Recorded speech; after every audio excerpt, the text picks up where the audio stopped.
যারা ফেসবুকে আসো তারা একটু কমেন্ট করে জানিয়ে দাও যে আমার সাউন্ড ঠিকঠাক মতো শুনতে পাচ্ছ কিনা।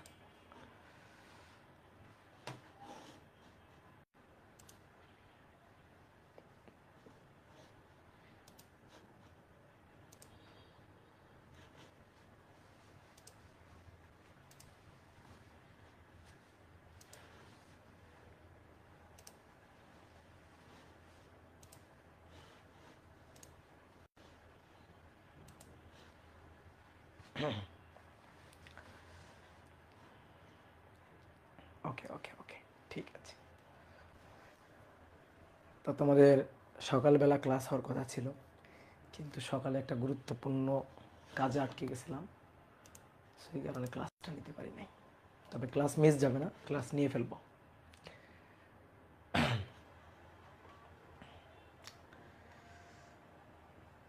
দা অনলাইনে ক্লাস করতে ভালো লাগে না, কি আর করবা, আপাতত তো অনলাইনে চালাইতেই হবে। হয়তো তুমি চলে আসো, অফলাইনে এসে পড়ে যাও।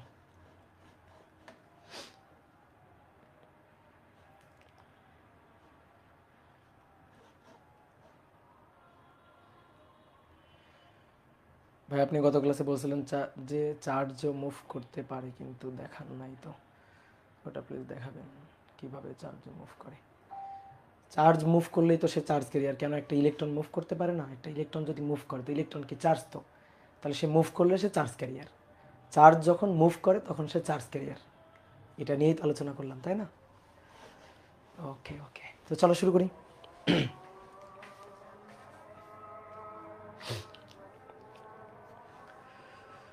একটু ওয়েট করো, আজানটা শেষ হোক। হ্যাঁ দাদা, আপনার শরীর কি খারাপ? না, শরীর খারাপ না, শরীর ঠিকঠাক, শরীর 100% ঠিকঠাক। দাদা রেকর্ড রাখেন? হ্যাঁ রেকর্ড থাকবে, কোনো সমস্যা নেই। ভাই আজকের টপিক কোনটা? আজকের টপিক হচ্ছে band theory, energy band theory. তো দ্রুত সবাই যুক্ত হয়ে যাও। কোথায় গেছিলেন? তোমাকে তো বলা যাবে না কোথায় গেছিলাম।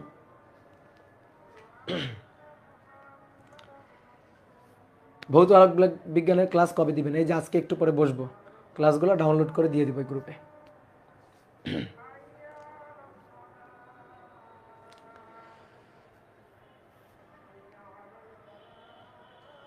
ওকে, তো সবাইকে শুভেচ্ছা জানাচ্ছি আজকের ক্লাসে। আজকে আমরা সেমিকন্ডাক্টর ও ইলেকট্রনিক্স চ্যাপ্টারের দ্বিতীয় ক্লাস করব। গত ক্লাসে আমরা হচ্ছে এই অধ্যায়ের প্রথম ক্লাসে আমরা তিন ধরনের পরিবাহী, অর্ধপরিবাহী, সুপরিবাহী এবং কুপরিবাহী, এদের মধ্যে পার্থক্য বুঝছিলাম, এবং বিশেষ করে পরিবাহী এবং অর্ধপরিবাহীর মধ্যে কি বেসিক পার্থক্য এবং তাপমাত্রার সাথে পরিবহনের, তড়িৎ পরিবহনের কি সম্পর্ক পরিবাহীর ক্ষেত্রে এবং অর্ধপরিবাহীর ক্ষেত্রে, সেইটা নিয়ে আমরা গত ক্লাসে আলোচনা করছিলাম। তো আজকে আমরা নতুন একটা কনসেপ্ট শিখবো, সেটা হচ্ছে band theory, energy band theory. এটা খুবই খুবই খুবই ইম্পর্ট্যান্ট একটা কনসেপ্ট।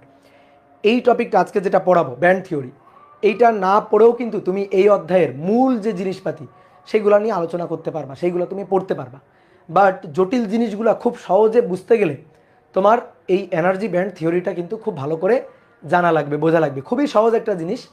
তো আমরা আজকের ক্লাসে ওই জিনিসটা নিয়ে আলোচনা শুরু করব। তোমার যদি এনার্জি ব্যান্ড থিওরি জানা থাকে তাহলে তুমি এর মাধ্যমে পরিবাহী, অর্ধপরিবাহী এবং কুপরিবাহীর পরিবহনের যে পার্থক্যটা, সেই পার্থক্যটা তুমি খুব ভালো করে বুঝতে পারবা, যে কেন সুপরিবাহী বেশ ভালো তড়িৎ পরিবহন করে, কেন অর্ধপরিবাহীর তড়িৎ পরিবহন ক্ষমতা সুপরিবাহীর মতো অত ভালো না, আবার কুপরিবাহী কেন একেবারেই তড়িৎ পরিবহন করে না।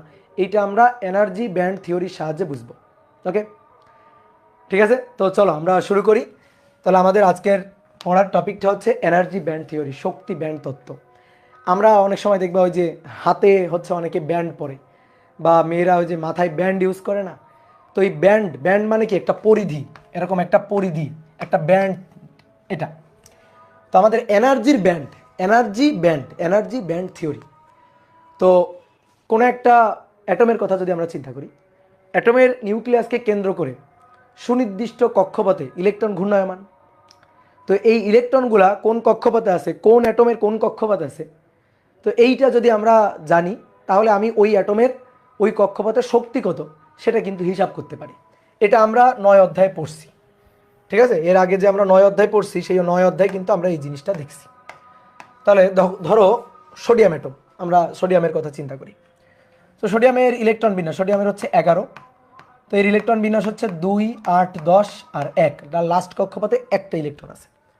তো আমি যদি এর জন্য ইলেকট্রন বিন্যাসটা আঁকি আর কি, যেভাবে আমরা ইলেকট্রন বিন্যাস কেমিস্ট্রিতে আঁকি, তো সেইভাবে যদি আমরা ইলেকট্রন বিন্যাসটা আঁকি, তাহলে এটা হচ্ছে সোডিয়াম, তার এইটা হচ্ছে প্রথম কক্ষপথ, প্রথম কক্ষপথে ইলেকট্রন আছে, প্রথম কক্ষপথে ইলেকট্রন আছে দুটো, প্রথম কক্ষপথে ইলেকট্রন আছে দুটো। এটা দ্বিতীয় কক্ষপথ, দ্বিতীয় কক্ষপথে ইলেকট্রন থাকবে 8টা, অষ্টক পূর্ণ থাকবে। আর লাস্ট কক্ষপথ, তাতে ইলেকট্রন থাকবে একটা, এই যে লাস্ট কক্ষপথে একটা ইলেকট্রন থাকবে। এটা হচ্ছে সোডিয়ামের ইলেকট্রন বিন্যাস। তো সোডিয়ামের প্রথম কক্ষপথে, দ্বিতীয় কক্ষপথে, তৃতীয় কক্ষপথে ইলেকট্রনের এনার্জি কত সেটা কিন্তু আমরা বের করতে পারি। এটা কিন্তু আমরা 9 অধ্যায় বের করা শিখছি, ইভেন আমরা কেমিস্ট্রিতেও কিন্তু বের করা শিখছি। তো দেখো তো তোমাদের এরকম একটা সূত্র পড়াইছিলাম কিনা, যে কোনো নির্দিষ্ট কক্ষপথে, সুনির্দিষ্ট কক্ষপথে ইলেকট্রনের যে এনার্জি, সেই এনার্জি বের করার সূত্র। ধরো n তম কক্ষপথে ইলেকট্রনের এনার্জি বের করতে চাই, তাহলে তার সূত্র হচ্ছে En, এটা ইকুয়াল টু মাইনাস, শক্তি ঋণাত্মক হবে, minus Z² me⁴ divided by, সূত্র মনে রাখার একটা সিস্টেম শিখাইছিলাম তোমাদের, এই সূত্রগুলা সহজে মনে রাখার সিস্টেম শিখাইছিলাম, যে Z² me⁴, নিচে হচ্ছে 8টা মুরগির বর্গ, তাহলে 8h² ε0² n²। তো এটা ছিল না সূত্র, মনে পড়ে? এটা হচ্ছে এনার্জির সূত্র, টোটাল এনার্জির সূত্র। তো আমরা এবার যদি প্রথম কক্ষপথের এনার্জি চাই, তাহলে এখানে এই n এর মানটা বসাবো 1, বাদ বাকি সবই কনস্ট্যান্ট। আর যেহেতু সোডিয়াম অ্যাটম, তাহলে তার জেড পারমাণবিক সংখ্যাটা এখানে বসবে। যেমন হাইড্রোজেনের জন্য জেড এর মান 1, ঠিক আছে, সোডিয়ামের জন্য তার জেড এর মান বসবে, অক্সিজেনের জন্য জেড এর মানটা বসবে, প্রত্যেকটা মৌলের যে পারমাণবিক সংখ্যাটা সেইটা আমরা এখানে বসা দিব। ঠিক ক্লিয়ার? তাহলে আমরা এনার্জি পাবো। তো আমরা যদি হাইড্রোজেন অ্যাটমের কথা চিন্তা করি, মনে করে দেখো হাইড্রোজেন অ্যাটমের জন্য, এইচ অ্যাটমের জন্য, তাহলে হাইড্রোজেন অ্যাটমের জন্য জেড এর মান হচ্ছে 1, এন এর মান হচ্ছে 1। এই জেড এর মান এবং এন এর মান যদি 1 বসাই, হাইড্রোজেন অ্যাটমের যদি প্রথম কক্ষপথের ইলেকট্রনের এনার্জি আমরা হিসাব করি, সব মান টান বসায় যদি হিসাব করি, তাহলে আমরা পাই কিন্তু -13.6 ইলেকট্রোভোল্ট, এটা কিন্তু পাই। জেড এর মান 1 বসিয়ে, এন এর মান 1 বসিয়ে। এখন যদি জেড এর মান 1 না হয়, যেমন অক্সিজেনের ক্ষেত্রে, নাইট্রোজেনের ক্ষেত্রে জেড এর মান কি 1 হবে? অক্সিজেনের ক্ষেত্রে 8 হবে, নাইট্রোজেনের ক্ষেত্রে 7 হবে। তাহলে পারমাণবিক সংখ্যা আলাদা আলাদা হবে বিভিন্ন অ্যাটমের জন্য, এবং ভিন্ন ভিন্ন কক্ষপথ। ধরো দ্বিতীয় কক্ষপথ, এন এর মান তখন হবে 2, তৃতীয় কক্ষপথ এন এর মান তখন হবে 3। তাহলে অ্যাটম ভেদে এবং কক্ষপথ ভেদে এনার্জির মান কিন্তু আলাদা হবে। তো সেইটা যদি আমরা হিসাব করতে চাই, একটা জেনারেল ইকুয়েশন যদি বিল্ড আপ করতে চাই, বাদ বাকি দেখো Z² এবং n², এই দুটো বাদ দিয়ে বাদ বাকি সবাই কিন্তু কনস্ট্যান্ট। আর এই বাদ বাকি সব কনস্ট্যান্টের হিসাবকৃত মান হচ্ছে -13.6 ইলেকট্রোভোল্ট, তাই না? বলো, জেড এর মান 1 বসাইছি আর এন এর মান 1 বসাইছি, তার মানে বাদ বাকি সব কনস্ট্যান্টের মানই তো এইটা। এবং এখন যদি জেড এর মান 1 না হয়, এন এর মান যদি 1 না হয়, তাহলে ইন জেনারেল একটা ইকুয়েশন, যেটা আমরা এভাবে লিখতে পারি না, ফরম্যাটটা এইভাবে আমরা লিখতে পারি না, তাহলে এই বাদ বাকি কনস্ট্যান্টটুকুর মান হচ্ছে -13.6 ইলেকট্রোভোল্ট, -13.6 ইলেকট্রোভোল্ট, এর সাথে গুণ হবে Z² n²। দেখো এটা কিন্তু জেনারেল ইকুয়েশন ছিল, এটা তোমাদের খাতায় লেখা আছে, 9 অধ্যায়ের লেকচার খাতায় এটা লেখা আছে, কি মনে পড়ে? তো এইবার আসো, আমরা প্রত্যেকটা কক্ষপথের এনার্জির হিসাব করে একটা গ্রাফ আঁকতে চাই। ধরো মনে করো সোডিয়ামের অ্যাটম, অনেকগুলো অ্যাটম, তো অনেকগুলো অ্যাটমের প্রথম কক্ষপথের ইলেকট্রনটার এনার্জি, দ্বিতীয় কক্ষপথের ইলেকট্রনের এনার্জি, তৃতীয় কক্ষপথের ইলেকট্রনের এনার্জি, এই সব কিছু হিসাব করে আমরা একটা গ্রাফ আঁকতে চাই। তাহলে আমার কাছে অনেকগুলো সোডিয়াম অ্যাটম আছে, ধরো অনেকগুলো সোডিয়াম অ্যাটম আছে, এই একটা সোডিয়াম অ্যাটম আছে, ধরো এই একটা সোডিয়াম অ্যাটম আছে, এই যে 3টা করে কক্ষপথ, 3টা করে কক্ষপথ, এরকম অনেকগুলো সোডিয়াম অ্যাটম আছে, 1 2 3, 3টা করে কক্ষপথ, এরকম অনেকগুলো সোডিয়াম অ্যাটম আছে। এবার এদের প্রত্যেকের, এরা কিন্তু কোনো বন্ধনে আবদ্ধ নেই, ঠিক আছে, অ্যাটমগুলো আলাদা আলাদা, পদার্থের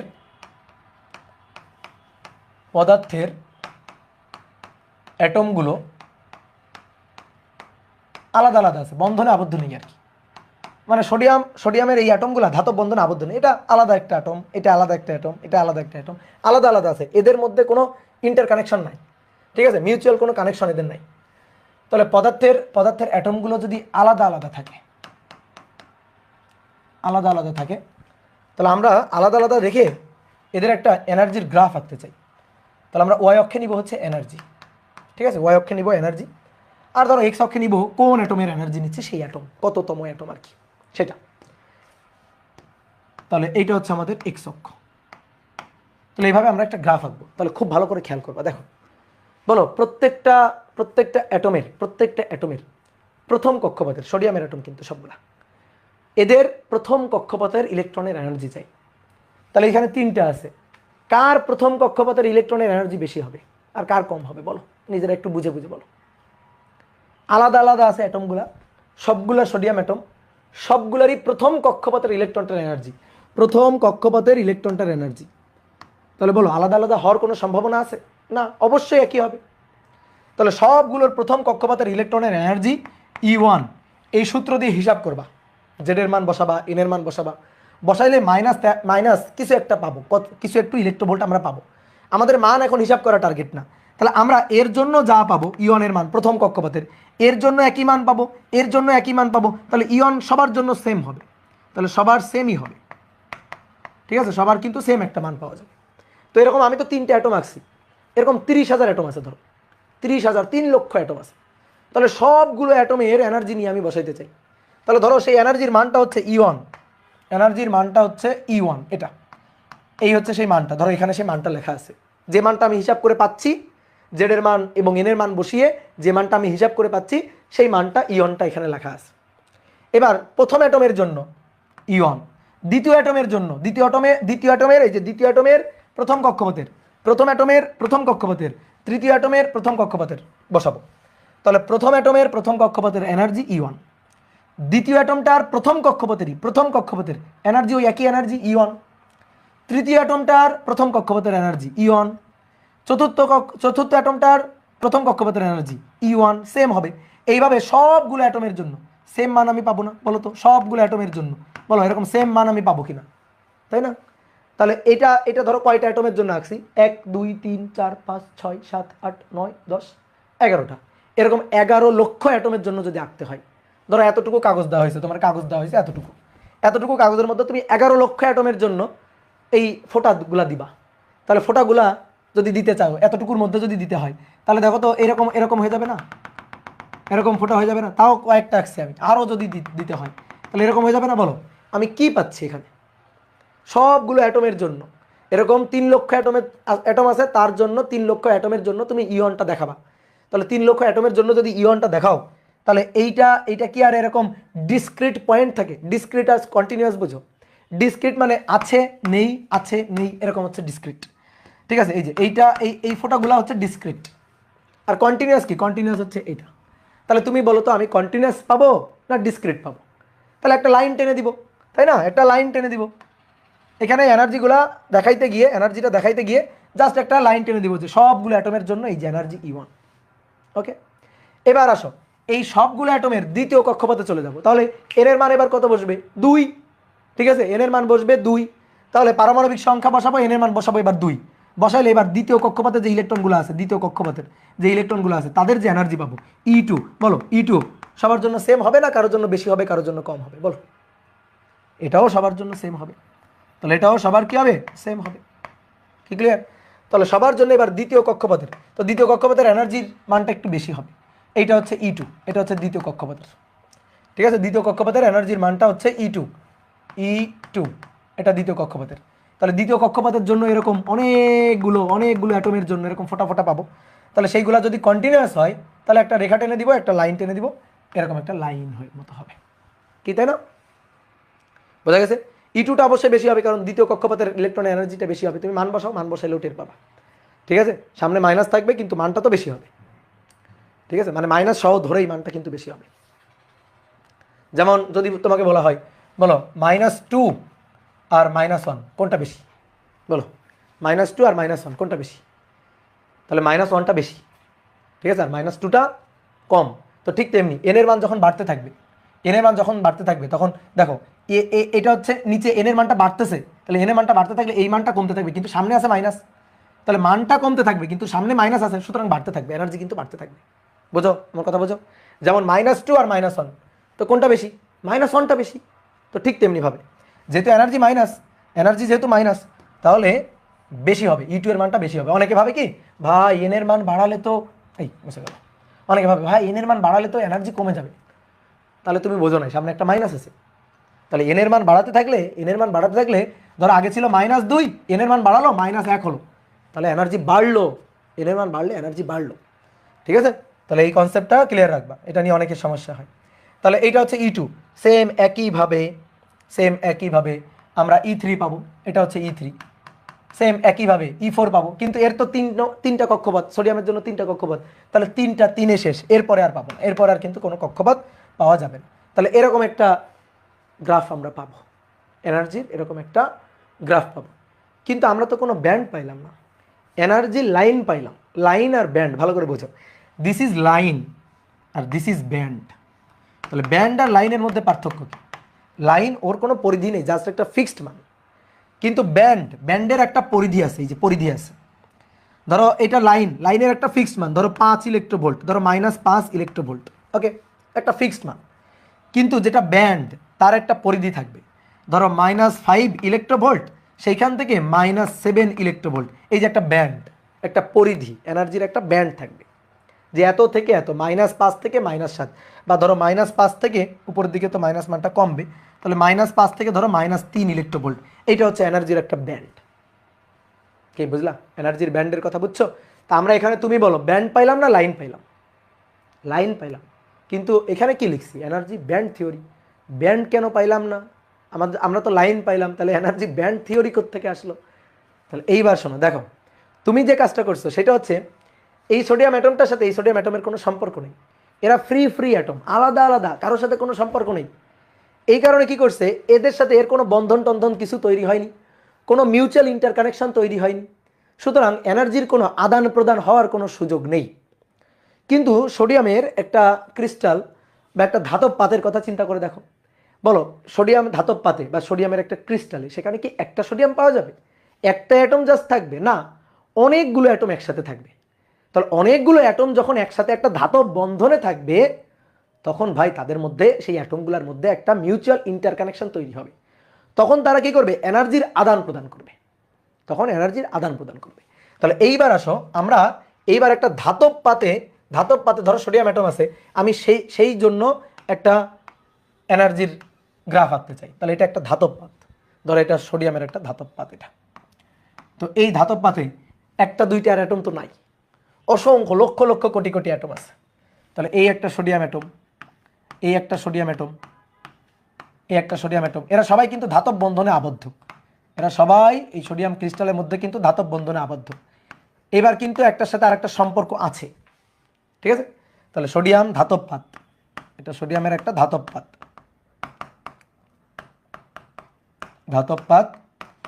এই ধাতব পাতে এই অ্যাটমগুলোর মধ্যে মিউচুয়াল ইন্টারকানেকশন আছে, অ্যাটমগুলোর মধ্যে বন্ধন বিদ্যমান, তাহলে বন্ধন বিদ্যমান থাকার কারণে একটা মিউচুয়াল ইন্টারকানেকশন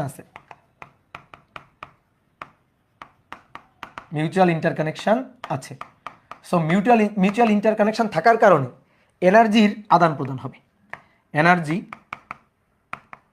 বিনিময়ের সুযোগ আছে, বিনিময়ের সুযোগ রয়েছে, কিন্তু যেটা আগে ছিল না, সুযোগ রয়েছে কিন্তু আগে কিন্তু এটা ছিল না, আগে কিন্তু শক্তির আদান প্রদানের কোনো সুযোগ ছিল না, ঠিক আছে? এইবার আসো দেখো, এইবার যদি তোমাকে বলা হয় নাও এবার তুমি গ্রাফ আঁকো, তাহলে ঠিক একইভাবে দেখো, এবার যদি তোমাকে বলা হয় নাও গ্রাফ আঁকো, তাহলে ঠিক একইভাবে এটা হচ্ছে এনার্জি আর এটা হচ্ছে কোন অ্যাটমের। তাহলে এইভাবে এরকম কতগুলো অ্যাটম আছে, অনেকগুলো অ্যাটম আছে, ঠিক আছে? নাম দিলে ধরো A atom, B atom, C atom, D atom, E atom, F atom, অনেকগুলো অ্যাটম আছে, প্রথম দ্বিতীয় তৃতীয় চতুর্থ পঞ্চম, অনেকগুলো অ্যাটম নাম দেওয়া যায়, এদেরকে নামকরণ দেওয়া যায়। এবার আমি এরকম প্রত্যেকটা অ্যাটমের জন্য এইবার আমি প্রথম কক্ষপথের ইলেকট্রনের এনার্জি হিসাব করব। ওই যে এনার্জির যে সূত্র, E equal to minus Z square M E to the power 4 divided by 8 H square epsilon naught square N square. এখান থেকে যদি হিসাব করি, হিসাব করে তো ফিক্সড মান পাবো, এখান থেকে হিসাব করলে তো ফিক্সড মান পাবো, ঠিক আছে? কিন্তু বাস্তবে এবার দেখা যাবে কি, বাস্তবে হবে কি, বাস্তবে মান একটু কম বেশি হতে পারে, সামান্য, তাও খুব বেশি না, সামান্য একটু কম বেশি হওয়ার সুযোগ থাকবে, কম বেশি হতে পারে। কেন হতে পারে? কারণ এবার একটা মিউচুয়াল ইন্টারকানেকশন এদের মধ্যে আছে অ্যাটমগুলোর মধ্যে। তাহলে তুমি ধরো এই অ্যাটমের প্রথম কক্ষপথের ইলেকট্রনের এনার্জি হিসাব করলা, হিসাব করে তুমি একটা ফিক্সড মান পাইলা, ধরো একটা ফিক্সড মান পাইলা, সেই ফিক্সড মানটা হচ্ছে এইটা। এবার তুমি পরবর্তীতে দ্বিতীয় অ্যাটমের কাছে গেলা, দ্বিতীয় অ্যাটমের কাছে গিয়ে এরই প্রথম কক্ষপথের যে ইলেকট্রনের এনার্জি সেই এনার্জির মানটা হিসাব করলা, হিসাব করে এবার তুমি দেখলা একটু কম পাইছো, একটু মান কম পাইছো, সামান্য একটু কম পাইছো। ধরো মনে করো তোমার এখানে পাওয়ার কথা ছিল -10 ইলেকট্রোভোল্ট, তুমি পাইছো হচ্ছে ধরো যে -11.2 ইলেকট্রোভোল্ট, একটু কম মান পাইছো। ঠিক আছে? তারপরে এই অ্যাটমটার কাছে গেলা, এই অ্যাটমটার কাছে গিয়ে মান হিসাব করলা, প্রথম কক্ষপথের ইলেকট্রন এনার্জি হিসাব করলা, সেখানে তুমি মনে করো যে মানটা পাইলা হচ্ছে -9.8 ইলেকট্রোভোল্ট। তাহলে 9 ইলেকট্রোভোল্ট এই যে একটু বেশি মান। তারপরে আরেকটা অ্যাটমের কাছে গেলা, সেখানে তুমি আরেকটা মান পাইলা, আরেকটা অ্যাটমের কাছে গিয়ে আরেকটা মান পাইলা। তাহলে এইবার দেখো, এইবার কিন্তু এক একটা অ্যাটমের জন্য এনার্জির মান এক এক রকম হচ্ছে। এবার কিন্তু একটা লাইন পাওয়া যাচ্ছে না, একটু কম বেশি এরকম একটা মান পাওয়া যাচ্ছে।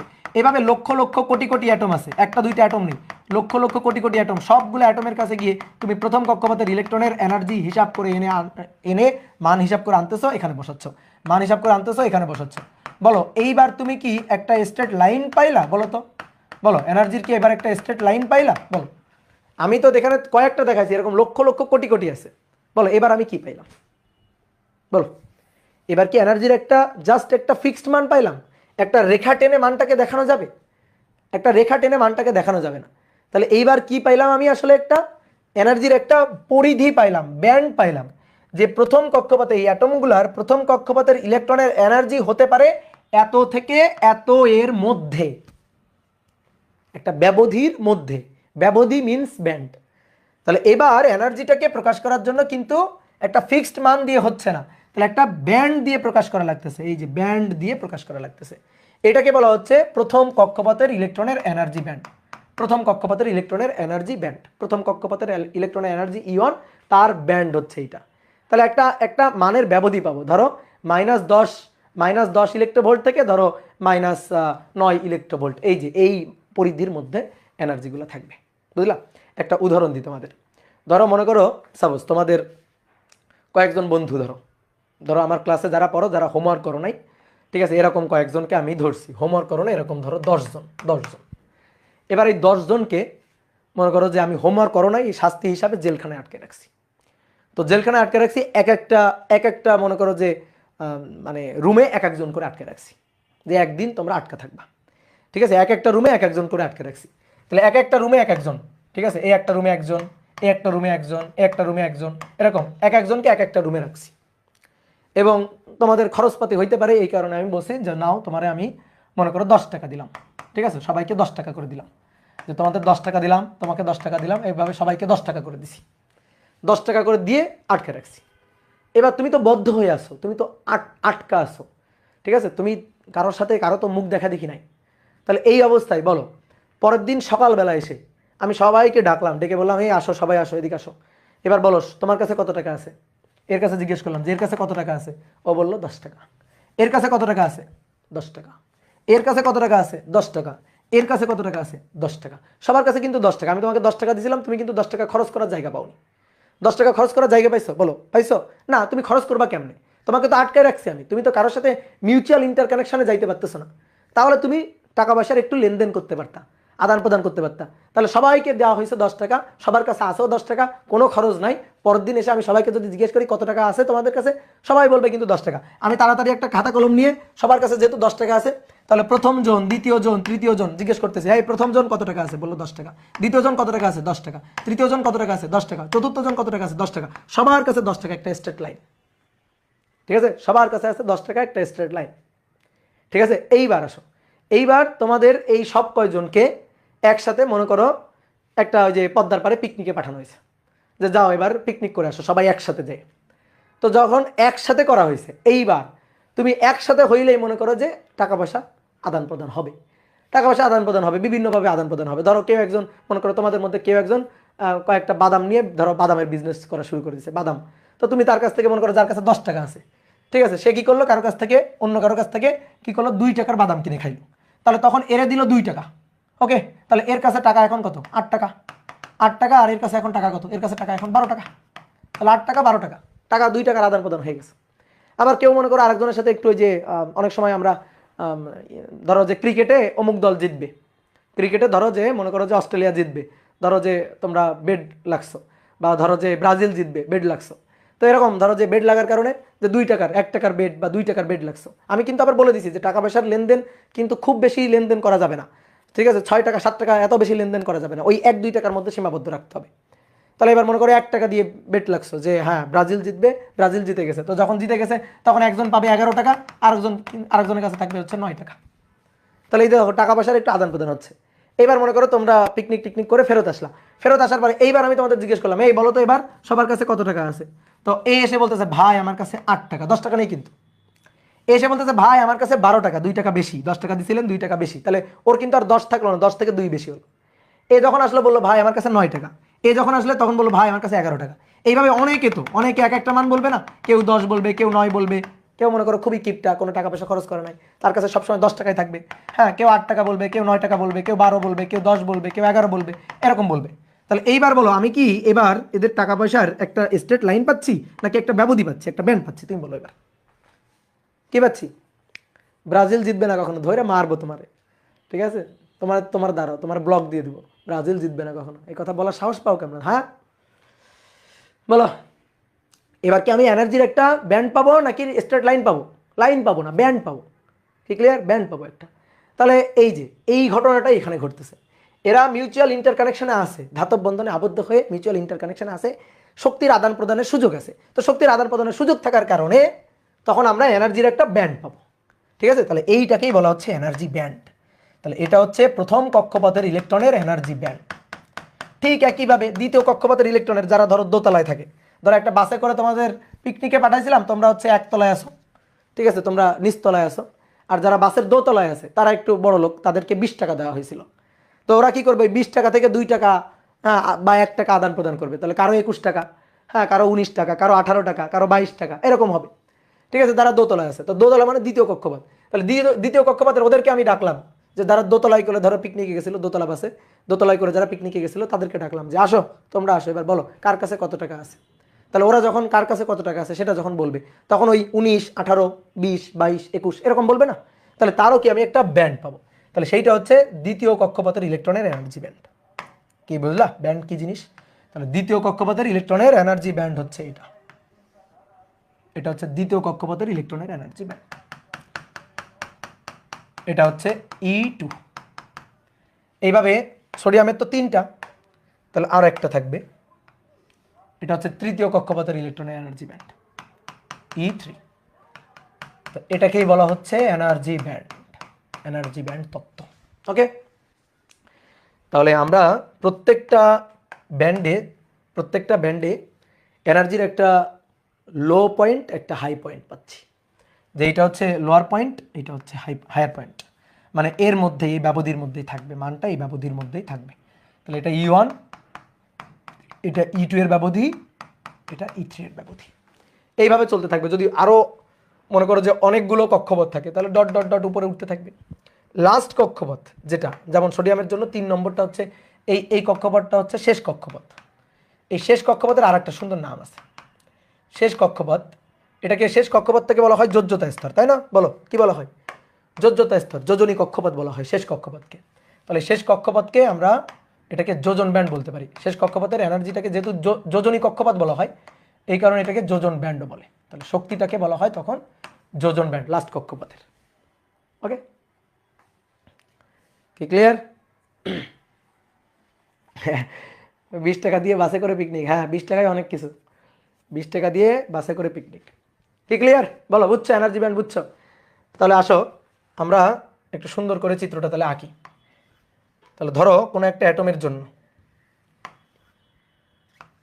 কোনো একটা পদার্থের জন্য, যে কোনো ধাতব পদার্থ বা অর্ধপরিবাহী যে কারোর জন্য আমরা যদি এনার্জি ব্যান্ড আঁকি, তাহলে এনার্জি ব্যান্ডটা দেখতে এরকম হবে। এবার দেখো আমি একটু চালাকি করব, প্রযুক্তির সাহায্য নিয়ে আঁকবো, বুঝলা?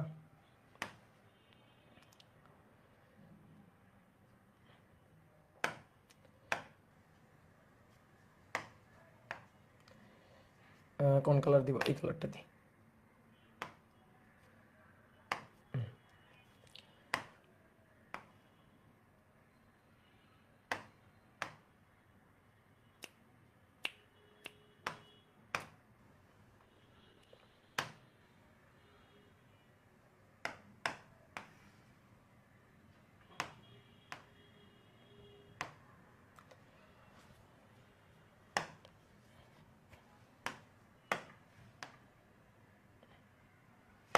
এই যে এরকম চলতে থাকবে।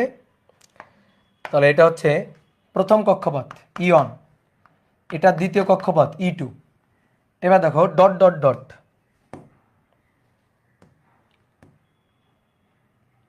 এটা হচ্ছে দ্বিতীয় কক্ষপথ E2। এবার dot dot dot dot dot dot dot, মানে ডট ডটের মধ্যে তৃতীয়, চতুর্থ, পঞ্চম অনেকগুলো কক্ষপথ আছে। লাস্টের কক্ষপথ, একেবারে লাস্টের, এই যে একেবারে লাস্টের যে কক্ষপথটা, এই লাস্টের কক্ষপথটা হচ্ছে EV. EV valence band, EV valence band মানে যোজনী কক্ষপথ। ঠিক আছে, এটা হচ্ছে যোজনী কক্ষপথ বা যোজনী ব্যান্ড, যোজনী ব্যান্ড। ওকে, তাহলে লাস্ট কক্ষপথটা হচ্ছে যোজনী কক্ষপথ বা যোজনী ব্যান্ড। কি ক্লিয়ার? তাহলে এই হচ্ছে আমাদের এনার্জি ব্যান্ড, দেখালাম আমরা যে কোনো অ্যাটমের জন্য।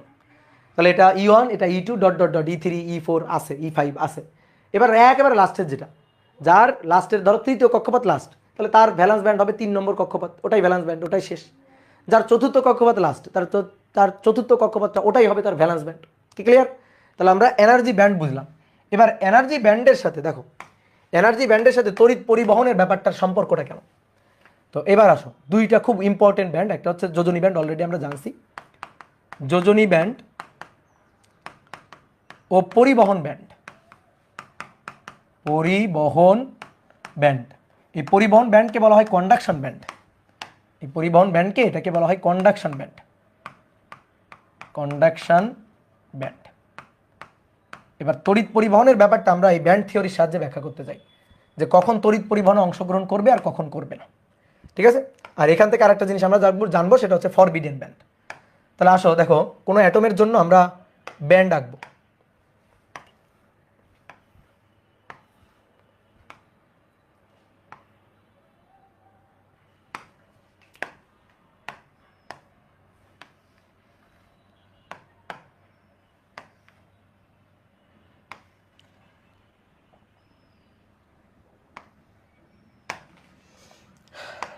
তাহলে আমার মতো করে এঁকে ফেলো সুন্দর করে।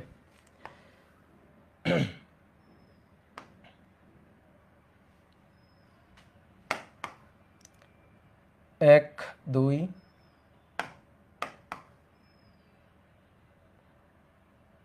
3, আপাতত 3টা থাকুক।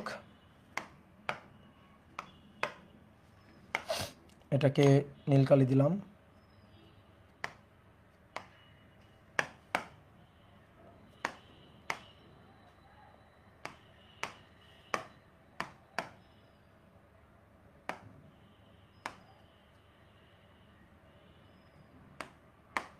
ওকে, তাহলে এটা হচ্ছে আমাদের E1,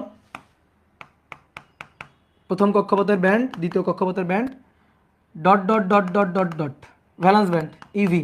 এই এটা হচ্ছে ভ্যালেন্স ব্যান্ড। এইবার আসো দেখো, ধরো ধরো কপারের কথা চিন্তা করো বা সোডিয়ামের কথা চিন্তা করো। তো কপারের লাস্ট কক্ষপথে একটা ইলেকট্রন, ওই একটা ইলেকট্রনকে সে ছেড়ে দিবে। বা সোডিয়ামের কথাই চিন্তা করো, সোডিয়াম, এই যে সোডিয়াম ধাতু, সোডিয়াম ধাতুর লাস্ট কক্ষপথে একটা ইলেকট্রন আছে, এই যে এটা লাস্ট কক্ষপথে ইলেকট্রনটা আছে। তাহলে এবার খুব ভালো করে বুঝবা, প্রথম কক্ষপথের ব্যান্ড হচ্ছে এটা E1। ওকে, দ্বিতীয় কক্ষপথের ইলেকট্রনের এনার্জির ব্যান্ড, এই যে ইলেকট্রনগুলা তাদের এনার্জির ব্যান্ড, এটা হচ্ছে E2 গেল, E2 ব্যান্ড গেল। তারপরে 3 নম্বর কক্ষপথ, এটা হচ্ছে যোজনী কক্ষপথ, এটা হচ্ছে যোজনী কক্ষপথ, যোজন ব্যান্ড। তাহলে যোজন ব্যান্ড 3 নম্বর কক্ষপথের ইলেকট্রনের এনার্জি হচ্ছে এটা, সোডিয়ামের জন্য 3 নম্বর কক্ষপথ। ওকে, কি ক্লিয়ার? এইবার আসো বোর্ডে দেখো, এইবার যখন এই ইলেকট্রনটা মুক্ত হয়ে যাবে, এই ইলেকট্রন যখন মুক্ত হয়ে যাবে, ফ্রি হয়ে যাবে, ইলেকট্রন এই এই ভ্যালেন্স ব্যান্ডে আর নাই, মুক্ত হয়ে চলে আসছে, ফ্রি ইলেকট্রন হয়ে গেছে। বড় ফ্রি ইলেকট্রন মানে কি? ফ্রি ইলেকট্রন এটা মানে কি? ফ্রি ইলেকট্রন কি হিসাবে কাজ করবে? চার্জ ক্যারিয়ার হিসাবে কাজ করবে। ফ্রি ইলেকট্রন হবে চার্জ ক্যারিয়ার, কারণ সে ফ্রি। সে এখন ওই ধাতব ক্রিস্টালের মধ্যে, এই যে ধাতব ক্রিস্টাল, এই যে সোডিয়াম, এই ধাতব ক্রিস্টালের মধ্যে ধরো এখান থেকে একটা ইলেকট্রন চলে আসছে, তাহলে এটা এখন সোডিয়াম প্লাস, Na প্লাস হয়ে গেছে, Na প্লাস হয়ে গেছে। আর এই যে ইলেকট্রনটা ফ্রি, তখন কি করবে? ধাতব পাতে ইলেকট্রনটা ফ্রিলি মুভ করতে পারবে, তাহলে সে চার্জ ক্যারিয়ার, সে তড়িৎ পরিবহনে অংশগ্রহণ করতে পারবে। তাহলে ভ্যালেন্স ব্যান্ড থেকে ইলেকট্রনটা মুক্ত হয়ে গেছে, লাস্ট কক্ষপথ থেকে ইলেকট্রনটা মুক্ত হয়ে গেছে, তাহলে সে চার্জ ক্যারিয়ার হিসেবে কাজ করবে এবং সে তড়িৎ পরিবহন ঘটাবে, চার্জ ক্যারিয়ার হিসাবে কাজ করবে। এবার ভাই তুমি আমাকে একটা জিনিস বুঝাও তো, সে তো চার্জ ক্যারিয়ার হিসাবে কাজ করবে, তো তার যে এনার্জিটা, সে যখন যোজন ব্যান্ডে ছিল তখন তার এনার্জি যা ছিল, সে যখন মুক্ত হয়ে চলে আসছে তার এনার্জি বেশি নাকি কম? আমার বুঝাও একটু, বলো এনার্জিটা বেশি নাকি কম? বলো এনার্জিটা বেশি হবে নাকি কম হবে? এনার্জির পরিমাণটা বেশি হবে নাকি কম হবে? এনার্জির পরিমাণটা বুঝাও আমাকে একটু। এনার্জির পরিমাণটা অবশ্যই বেশি হবে। কেন? কারণ সে লাস্ট কক্ষপথে ছিল, তাহলে লাস্ট কক্ষপথে থাকা অবস্থায় তার এনার্জি ছিল এইটুকু, এইটুকু এনার্জি ছিল তার, এইটা। এখন ধরো সেই এনার্জির মানটা ধরো -5 ইলেকট্রোভোল্ট এটা ছিল। এবার সে মুক্ত হয়ে চলে আসছে, সে আর ওই কক্ষপথে আবদ্ধ নেই, কক্ষপথ থেকে মুক্ত হয়ে চলে গেছে। তাহলে মুক্ত হয়ে চলে যাওয়া মানে ও আরও কিছু শক্তি গেইন করছে। ধরো ওকে আমি আরও 1 ভোল্ট শক্তি দিছি, +1 ভোল্ট 1 ইলেকট্রোভোল্ট শক্তি দিছি, দেওয়ার পরে ওর শক্তি হয়ে গেছে -4 ইলেকট্রোভোল্ট, তখন সে মুক্ত হয়ে চলে আসছে। তাহলে -4 ইলেকট্রোভোল্ট কিন্তু বেশি আর -5 ইলেকট্রোভোল্ট শক্তি কিন্তু কম, বুঝলা? তাহলে সে যখন এই ভ্যালেন্স ব্যান্ড থেকে মুক্ত হয়ে চলে আসবে তখন তার এনার্জি কিন্তু বেশি। তাহলে দেখো আমরা আমরা ইলেকট্রনকে ইলেকট্রনকে কিন্তু আরও একটা জায়গায় পাইতে পারি, ভালো করে শুনবা কথাটা। ইলেকট্রনকে প্রথম কক্ষপথে পাইতে পারি, দ্বিতীয় কক্ষপথে পাইতে পারি, তৃতীয় কক্ষপথে পাইতে পারি, dot dot dot dot dot dot last কক্ষপথ ভ্যালেন্স ব্যান্ড যোজন কক্ষপথে পাইতে পারি। তারপরে ইলেকট্রনকে আমরা কই পাইতে পারি? তারপরে ইলেকট্রনকে আমরা মুক্ত অবস্থায় পাইতে পারি, ফ্রি ইলেকট্রন হিসাবে পাইতে পারি। তাহলে ফ্রি ইলেকট্রন তারও তো একটা এনার্জি আছে, তাহলে তার এনার্জিটা যোজন ব্যান্ডে থাকা অবস্থায় যে এনার্জি ছিল তার থেকে বেশি কিছু পরিমাণ এনার্জি গেইন করেই তো সে মুক্ত হয়ে চলে আসছে। আমরা মুক্তিবেগ পড়ছি না মহাকর্ষ অধ্যায়? ধরো পৃথিবী পৃষ্ঠে একটা বস্তু আছে, এই পৃথিবী পৃষ্ঠে একটা বস্তু আছে, তাহলে একে যদি কিছু পরিমাণ শক্তি দিয়ে ছুঁড়ে দেওয়া হয় তাহলে সে পৃথিবীর মাধ্যাকর্ষণ ক্ষেত্রের বাইরে চলে যাবে। তাহলে একে শক্তি দিলে সে শক্তি গেইন করে পৃথিবীর মাধ্যাকর্ষণ ক্ষেত্রের বাইরে চলে যাবে। ঠিক তেমনি তোমরা কেমিস্ট্রিতে পড়ছো যে কোনো একটা অ্যাটমের লাস্ট কক্ষপথে ধরো একটা ইলেকট্রন আছে, তাহলে তারা কিছু শক্তি দিলে সে তখন ওই কক্ষপথ ছেড়ে মুক্ত হয়ে চলে যাবে, তাই না? কক্ষপথ ছেড়ে মুক্ত হয়ে চলে যাবে, তাহলে কক্ষপথ ছেড়ে বাইরে বের হয়ে চলে আসবে, তাহলে সে তখন ফ্রি হয়ে যাবে, ফ্রি ইলেকট্রন হয়ে যাবে। তাহলে আমরা ইলেকট্রনকে আরও একটা অবস্থায় পাইতে পারি, সেটা হচ্ছে ফ্রি অবস্থায় পাইতে পারি। আর ফ্রি অবস্থায় যে ইলেকট্রন থাকে সেই কিন্তু তড়িৎ পরিবহনে অংশগ্রহণ করে। এই ইলেকট্রন তড়িৎ পরিবহনে অংশগ্রহণ করে না, এইটা ইলেকট্রন তড়িৎ পরিবহনে অংশগ্রহণ করে না। ভ্যালেন্স ব্যান্ডে থাকা অবস্থায় ইলেকট্রন তড়িৎ পরিবহনে অংশগ্রহণ করে না, কারণ তখন সে কক্ষপথে আবদ্ধ আছে। কক্ষপথ থেকে মুক্ত হয়ে আসবে, ফ্রি হয়ে যাবে, তখন সে তড়িৎ পরিবহনে অংশগ্রহণ করবে। তাহলে আমার তড়িৎ পরিবহনে অংশগ্রহণ করানোর জন্য ফ্রি ইলেকট্রন দরকার। তাহলে সেই ফ্রি ইলেকট্রনের এনার্জি কিন্তু যোজন কক্ষপথে যে ইলেকট্রন আছে তার এনার্জি থেকে বেশি। তাহলে ইলেকট্রনকে আমরা প্রথম কক্ষপথে, দ্বিতীয় কক্ষপথে, dot dot dot dot last কক্ষপথ অর্থাৎ যোজন কক্ষপথে পাইতে পারি, তারপরে ফ্রি অবস্থায় পাইতে পারি। তো আমি এখানে যে ব্যান্ডগুলো আঁকছি সেই ব্যান্ডগুলোতে আমরা দেখতেছি ইলেকট্রনকে আমরা প্রথম কক্ষপথে পাইতে পারি, দ্বিতীয় কক্ষপথে পাইতে পারি, ভ্যালেন্স ব্যান্ডে পাইতে পারি, তারপরেও তো ইলেকট্রনের অস্তিত্ব আছে, সেইটা তো এখানে দেখানো হয়নি, বুঝলা? সেইটা এখানে দেখানো হয়েছে। তাহলে ইলেকট্রন যখন ভ্যালেন্স ব্যান্ড থেকে মুক্ত হয়ে যাবে, ইলেকট্রন যখন ভ্যালেন্স ব্যান্ড থেকে মুক্ত হয়ে চলে যাবে তখন সেই ইলেকট্রনের তো একটা এনার্জি আছে, সেখানেও তো মানে মুক্ত অবস্থায় তো ইলেকট্রন এক্সিস্ট করে, তাহলে তার এনার্জি তো আমাকে এখানে দেখাইতে হবে। তাহলে তখন এই ফ্রি হয়ে যাওয়া যে ইলেকট্রন তাকে বলা হচ্ছে তড়িৎ পরিবহনে অংশগ্রহণ করা ইলেকট্রন। তাহলে এর যে এনার্জির যে পরিধি ব্যান্ড, এর যে energy band, ENERGY energy band, এর যে এনার্জি ব্যান্ডটা থাকবে সেই এনার্জি ব্যান্ডের নামই হচ্ছে কন্ডাকশন ব্যান্ড বা পরিবহন ব্যান্ড, বুঝছো? কন্ডাকশন ব্যান্ড বা পরিবহন ব্যান্ড, পরিবহন ব্যান্ড। তাহলে আমরা আরো একটা ব্যান্ড জানলাম, সেটা হচ্ছে পরিবহন ব্যান্ড। এবার তুমি বলো পরিবহন ব্যান্ড ভ্যালেন্স ব্যান্ডের উপরে না নিচে? বলো পরিবহন ব্যান্ড ভ্যালেন্স ব্যান্ডের উপরে নাকি নিচে থাকবে? অবভিয়াসলি উপরে থাকবে, ভ্যালেন্স ব্যান্ডের অবভিয়াসলি উপরে থাকবে। তাহলে পরিবহন ব্যান্ড হবে ভ্যালেন্স ব্যান্ডের উপরে। তাহলে আরো একটা ব্যান্ড আছে, সেটা হচ্ছে পরিবহন ব্যান্ড,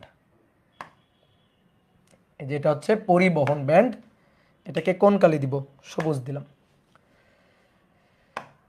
ওকে। এইটা হচ্ছে পরিবহন ব্যান্ড। তো এই পরিবহন ব্যান্ডকে ইসি দিয়ে লেখা হয় কন্ডাকশন ব্যান্ড বোঝানোর জন্য, ঠিক আছে? এইটা হচ্ছে আমাদের পরিবহন ব্যান্ড, ওকে। আর এটা হচ্ছে যোজন ব্যান্ড, যোজন ব্যান্ড, ওকে। তাহলে যদি আমরা কারো পরিবহন ব্যান্ডের কোনো পদার্থের পরিবহন ব্যান্ডে ইলেকট্রন পায়, তার মানে সে তড়িৎ পরিবাহী। আর পরিবহন ব্যান্ডে যদি ইলেকট্রন না থাকে তাহলে সে তড়িৎ পরিবাহী হিসাবে কাজ করবে না। তাহলে আমাদের তড়িৎ পরিবহনের জন্য ফ্রি ইলেকট্রন দরকার। ফ্রি ইলেকট্রন, মুক্ত ইলেকট্রন। তাহলে মুক্ত ইলেকট্রন হচ্ছে পরিবহন ব্যান্ডের ইলেকট্রন, কারণ মুক্ত ইলেকট্রনের এনার্জি পরিবহন ব্যান্ডের এনার্জি। তাহলে পরিবহন ব্যান্ডে যদি ইলেকট্রন এক্সিস্ট করে তাহলে তার ফ্রি ইলেকট্রন আছে, আর ফ্রি ইলেকট্রন থাকা মানে সেই ফ্রি ইলেকট্রন তড়িৎ পরিবহনে অংশগ্রহণ করছে। ঠিক আছে, তড়িৎ পরিবহনে অংশগ্রহণ করছে। তাহলে আমাদের তখন তড়িৎ পরিবহনে অংশগ্রহণ করা ইলেকট্রন এক্সিস্ট করতেছে, তার মানে সে তড়িৎ পরিবাহী হিসাবে কাজ করতেছে। আর যদি দেখি কন্ডাকশন ব্যান্ডে ইলেকট্রন নেই, তার মানে সে কিন্তু তড়িৎ পরিবহনে অংশগ্রহণ করবে না। কি কথা বুঝলা? ক্লিয়ার? Concept clear? এইবার আসো দেখো, এই পরিবহন ব্যান্ড এবং ভ্যালেন্স ব্যান্ডের মাঝখানে একটা অঞ্চল আছে। পরিবহন ব্যান্ড এবং ভ্যালেন্স ব্যান্ডের মাঝখানে একটা অঞ্চল আছে, এই যে এই অঞ্চলটুকু, এই অঞ্চলটুকু পরিবহন ব্যান্ড এবং ভ্যালেন্স ব্যান্ডের মাঝখানে এই অঞ্চলটুকুকে বলা হয় নিষিদ্ধ ব্যান্ড। নিষিদ্ধ ব্যান্ড বা forbidden band. Forbidden band. Forbidden band মানে কি? নিষিদ্ধ ব্যান্ড বা ফরবিডেন ব্যান্ড মানে কি? এই এলাকায় কোনো ইলেকট্রন এক্সিস্ট করে না। হয় কন্ডাকশন ব্যান্ডে থাকো, নয়তো পরিবহন ব্যান্ডে থাকো, তুমি কন্ডাকশন ব্যান্ড এবং পরিবহন ব্যান্ডের মাঝামাঝি অবস্থান করতে পারবা না। ঠিক আছে, ধরো এরকম যে ধরো একটা বিল্ডিং, এই যে একটা বিল্ডিং, এই বিল্ডিংয়ের প্রথম তলা, দ্বিতীয় তলা, তৃতীয় তলা, এই যে এইটা হচ্ছে লাস্টের তলা। ঠিক আছে, আর এইটা মনে করো উপরে জাস্ট ছাদ, ছাদের পোর্শন, ধরো এটা ছাদ। ঠিক আছে, এই যে ছাদের রেলিং দেওয়া আছে, ছাদ। ঠিক আছে, তাহলে দেখো খেয়াল করো, প্রথম তলা E1, দ্বিতীয় তলা E2, তৃতীয় তলা E3, একেবারে লাস্টের যে তলাটা সেটা হচ্ছে EV, আর ছাদ সেটা হচ্ছে EC। এবার মনে করো তোমার প্রথম তলায় থাকতে গেলে তোমার ভাড়া লাগে হচ্ছে 1000 টাকা থেকে 2000 টাকা। প্রথম তলায় থাকতে গেলে 1000 থেকে 2000 টাকা ভাড়া লাগে। তোমার মনে করো 2 নম্বর তলায় থাকতে গেলে, দ্বিতীয় তলায় থাকতে গেলে 3000 থেকে 4000 টাকা ভাড়া লাগে ধরো। আর তৃতীয় তলায় থাকতে গেলে ধরো 5000 থেকে 6000 টাকা ভাড়া লাগে। একেবারে লাস্টের তলায় থাকতে গেলে 7000 থেকে ধরো 8000 টাকা ভাড়া লাগে। ওকে, 8000 টাকা ভাড়া লাগে। তো তুমি মনে করো সাপোজ প্রথম কক্ষপথে বা প্রথম তলায় আসো, তাহলে তুমি কত ভাড়া দিয়ে থাকতেছো? 1000 থেকে 2000 এর মধ্যে ভাড়া দিয়ে থাকতেছো। তো ধরো তুমি একেবারে প্রথম তলার বড় লোক সবচেয়ে, তাহলে প্রথম তলার বড় লোক মানে তুমি প্রথম তলায় 2000 টাকা দিয়ে ভাড়া দিয়ে থাকতেছো, প্রথম তলার বড় লোক সবচেয়ে। এবার কেউ তোমাকে এসে 500 টাকা দিল, 500 টাকা দিয়ে বললো তুমি এখন 500 টাকা, তোমার কাছে এখন 2500 টাকা আছে। তুমি ভাবলো যাই, আমি এবার 2500 টাকা পাইছি, আরও বড় লোক হয়ে গেছি, তা আমি এবার চলে যাই, উপরের তলায় চলে যাই। ঠিক আছে, একেবারে উপরের তলায় চলে যাই। তাহলে তুমি 2500 টাকা পেয়ে তুমি তখন একেবারে উপরের তলায় না, তুমি দ্বিতীয় তলায় যাওয়ার চেষ্টা করবা। কারণ দ্বিতীয় তলায় থাকতে গেলে 3000 থেকে 4000 টাকা ভাড়া লাগে। তাহলে তোমাকে 500 টাকা দেওয়া হইলো, তো তোমার কাছে ছিল 2000, 500 টাকা পেয়ে তুমি 2500 টাকা পাইলো। তাহলে 2500 টাকা দিয়ে তুমি দ্বিতীয় তলায় ঢোকার চেষ্টা করলা, তুমি ঢুকতে পারবা না। তুমি দ্বিতীয় কক্ষপথে লাভ দিতে পারবা না, কারণ দ্বিতীয় কক্ষপথে লাভ দিতে গেলে যে এনার্জিটা দরকার সেই এনার্জির ব্যান্ড হচ্ছে এইটা 3000 থেকে 4000। কিন্তু তুমি 2500 টাকা নিয়ে আসছো, দরজায় আসলে তোমাকে দরজা থেকে বিদায় করে দিবে, তোমাকে ঢুকতে দিবে না। কারণ তুমি এখনও ওই তলায় ঢোকার মতো মনে করো যে তোমার যে ক্যাপাসিটি বা টাকার যে পরিমাণ সেটা হয় নাই, তাহলে তুমি কিন্তু ঢুকতে পারবে না। বাট তোমাকে যদি কেউ 1000 টাকা দেয়, তোমাকে কেউ 1000 টাকা দিল, 2000 থেকে 1000 পাইলা, 1000 মানে 3000 পেয়ে গেলা, তুমি লাভ দিয়ে এবার দ্বিতীয় তলায় উঠে চলে যাবা, তুমি আর নিচতলায় থাকবা না। তখন তুমি মনে করো বড় লোক হয়ে তুমি এখন দ্বিতীয় তলায় থাকা শুরু করবা। ঠিক একইভাবে দ্বিতীয় তলার কেউ আছে, দ্বিতীয় তলার কেউ থাকতেছে কত দিকে, 3000 থেকে 4000 টাকা দিয়ে থাকতেছে। তো মনে করো দ্বিতীয় তলার সবচেয়ে বড় লোক যে 4000, ঠিক আছে 4000, তাকে মনে করো 1000 টাকা দেওয়া হলো, 5000 টাকা পাইলো, সে তখন কিন্তু 3 নম্বর তলায় চলে যাবে। ঠিক আছে, এইভাবে এবার আসো, এইভাবে আসো, এই যে একেবারে ভ্যালেন্স ব্যান্ড এবং কন্ডাকশন ব্যান্ড, ভ্যালেন্স ব্যান্ড এবং কন্ডাকশন ব্যান্ড, এই ভ্যালেন্স ব্যান্ড, এটা ভ্যালেন্স ব্যান্ডে থাকতে গেলে একেবারে উপরের তলায় থাকতে গেলে তোমার টাকা লাগে 7000 থেকে 8000, 7000 থেকে 8000 টাকা দিয়ে থাকতে হয়। তোমার মনে করো ছাদে উঠতে গেলে, ছাদে থাকতে গেলে মনে করো আরও 1000 টাকা বেশি লাগে, 9000 থেকে 10000 টাকা লাগে ছাদে থাকতে গেলে। একেবারে ছাদের ব্যান্ডে থাকতে গেলে তোমার এটা লাগে। এবার তাহলে তুমি চিন্তা করো, তোমার কাছে 8000 টাকা আছে, 8000 টাকা আছে, তুমি থাকতেছো ভ্যালেন্স ব্যান্ডে। এবার 8000 আছে, তোমাকে 500 টাকা দেওয়া হইলো, তাহলে তুমি কিন্তু ছাদে যাইতে পারবা না। একেবারে উপরের যে টপ ফ্লোর ছাদ, সেই ছাদে যাইতে পারবে না, কারণ ছাদে ঢুকতে গেলে 9000 থেকে 10000 টাকা দিয়ে লাগবে। তাহলে ছাদে তুমি ঢুকতে পারবা না। তাহলে তোমার আছে কত 8,500 টাকা, তোমাকে ছাদে ঢুকতে দেবে না। তাহলে এখন তুমি কোথায় থাকবা? তাহলে তাহলে তুমি কোথায় থাকবা? তুমি তো 8,000 থেকে 500 টাকা বেশি পাইছো। তোমার এই যে এই তলাতে থাকতে গেলে তোমার লাগবে 7 থেকে 8,000 টাকা, তো তোমার কাছে আরও 500 টাকা বেশি আছে। তাহলে তুমি কোথায় থাকবা? বলো কোথায় থাকবা? তুমি কি সিঁড়িতে থাকবা? বলো সিঁড়িতে থাকা যায়? যে ভাই আমি সিঁড়িতে থাকবো, তাহলে তুমি সিঁড়িতে থাকবা না, সিঁড়িতে থাকার জায়গা নাই। তাহলে তোমার কাছে যদি, দেখো খেয়াল করো, তোমার কাছে যদি কারো কাছে যদি টাকা থাকে মনে করো 8,000 থেকে 9,000, 8,000 থেকে 9,000, তাহলে সে কই থাকবে? তাহলে তার থাকতে হবে সিঁড়িতে, ছাদ এবং চতুর্থ তলা, ছাদ এবং চতুর্থ তলার মাঝখানে ধরো। তাহলে ছাদ এবং চতুর্থ তলার মাঝখানে কি আছে? সিঁড়ি। তো সিঁড়িতে থাকা পসিবল? সিঁড়িতে থাকা যায়? হয় প্রথম তলায় থাকো, নয়তো দ্বিতীয় তলায় থাকো, নয়তো তৃতীয় তলায় থাকো, নয়তো চতুর্থ তলায় থাকো, নয়তো ছাদে গিয়ে থাকো। তুমি তো 2 তলার মাঝখানে সিঁড়িতে থাকতে পারবা না। তো সিঁড়ির জায়গাটা থাকার জন্য নিষিদ্ধ। সিঁড়িতে মনে করো থাকলে তোমার সরাই দিবে, তাহলে সিঁড়িতে থাকা যাবে না, সিঁড়িটা ফরবিডেন, সিঁড়িটা থাকার জন্য নিষিদ্ধ। তাহলে এই এনার্জি যাদের আছে, এই এনার্জি যদি কারো থাকে, তাহলে সে ফরবিডেন ব্যান্ডে পড়ে গেছে, নিষিদ্ধ ব্যান্ডে পড়ে গেছে। তাহলে নিষিদ্ধ ব্যান্ডে ইলেকট্রন এক্সিস্ট করে না, ইলেকট্রন থাকতেই পারে না। ঠিক আছে, তাহলে দুইটা ব্যান্ডের মাঝখানের এই জায়গাটুকুতে ইলেকট্রন এক্সিস্ট করে না, এই জায়গাটুকু, এইটাই হচ্ছে নিষিদ্ধ ব্যান্ড। এখানে কোনো ইলেকট্রন থাকতে পারবে না, ইলেকট্রন এক্সিস্ট করতে পারবে না। কি এই কথা বুঝলাম? এই হচ্ছে ঘটনা। তাহলে মনে করো সাপোজ তুমি এই বিল্ডিং এর কোন তলায় থাকতে গেলে কত টাকা লাগে তুমি জানো। তো তোমাকে মনে করো এই বিল্ডিং থেকে একজন বের হইলো, একজন বের হয়ে তোমাকে বললো আমি এই বিল্ডিং এ থাকি। তো তুমি তাকে জিজ্ঞেস করলা তুমি কত টাকা ভাড়া দিয়ে থাকো। তো তখন ও তোমারে বললো যে আমি 8,700 টাকা ভাড়া দিয়ে থাকি, 8,700 টাকা ভাড়া দিয়ে থাকি। তখন তুমি কি বুঝবা? তুমি জানো যে এই বিল্ডিং এর কত তলায় থাকতে গেলে কত টাকা ভাড়া লাগে, সেটা তুমি জানো। এখন ও তোমাকে বিল্ডিং থেকে বের হয়ে বললো আমি এই বিল্ডিং এ থাকি, 8,700 টাকা ভাড়া দিয়ে থাকি। তাহলে তখন তুমি কি বুঝবা? তুমি বুঝবা যে ও হচ্ছে একটা চাপাবাজ, ও আসলে এই বিল্ডিং এ থাকে না, ও এই বিল্ডিং এ চুরি করতে ঢুকছে, ওই বিল্ডিং এ আসলে থাকে না। কারণ এই 8,500 মানে 8,700 টাকা দিয়ে এখানে থাকার কোনো জায়গা নাই। ঠিক আছে, ও তাহলে থাকেই না, তাহলে ও এক্সিস্টই করে না। তাহলে এ হচ্ছে ফরবিডেন, এ হচ্ছে চোর আর কি। হ্যাঁ, তাহলে এ থাকেই না, এই বিল্ডিংয়ে থাকে না। তাহলে কথাটা বোঝা গেছে? তাহলে ফরবিডেন ব্যান্ডটা কি? তাহলে ফরবিডেন ব্যান্ড হচ্ছে ভ্যালেন্স ব্যান্ড এবং কন্ডাকশন ব্যান্ডের মধ্যবর্তী যে অঞ্চল, মধ্যবর্তী যে শক্তি ব্যান্ড, সেটাকে বলা হচ্ছে নিষিদ্ধ ব্যান্ড বা ফরবিডেন ব্যান্ড। তাহলে যোজন ব্যান্ড ও পরিবহন ব্যান্ডের মাঝে, পরিবহন ব্যান্ডের মাঝে শক্তির যে ব্যবধি বা ব্যান্ড, মাঝে শক্তির যে ব্যবধি বা ব্যান্ড বিদ্যমান তাকে নিষিদ্ধ ব্যান্ড বা ফরবিডেন ব্যান্ড বলে, নিষিদ্ধ ব্যান্ড বলে। এই হচ্ছে আমাদের নিষিদ্ধ ব্যান্ডের কথাবার্তা। কি ক্লিয়ার?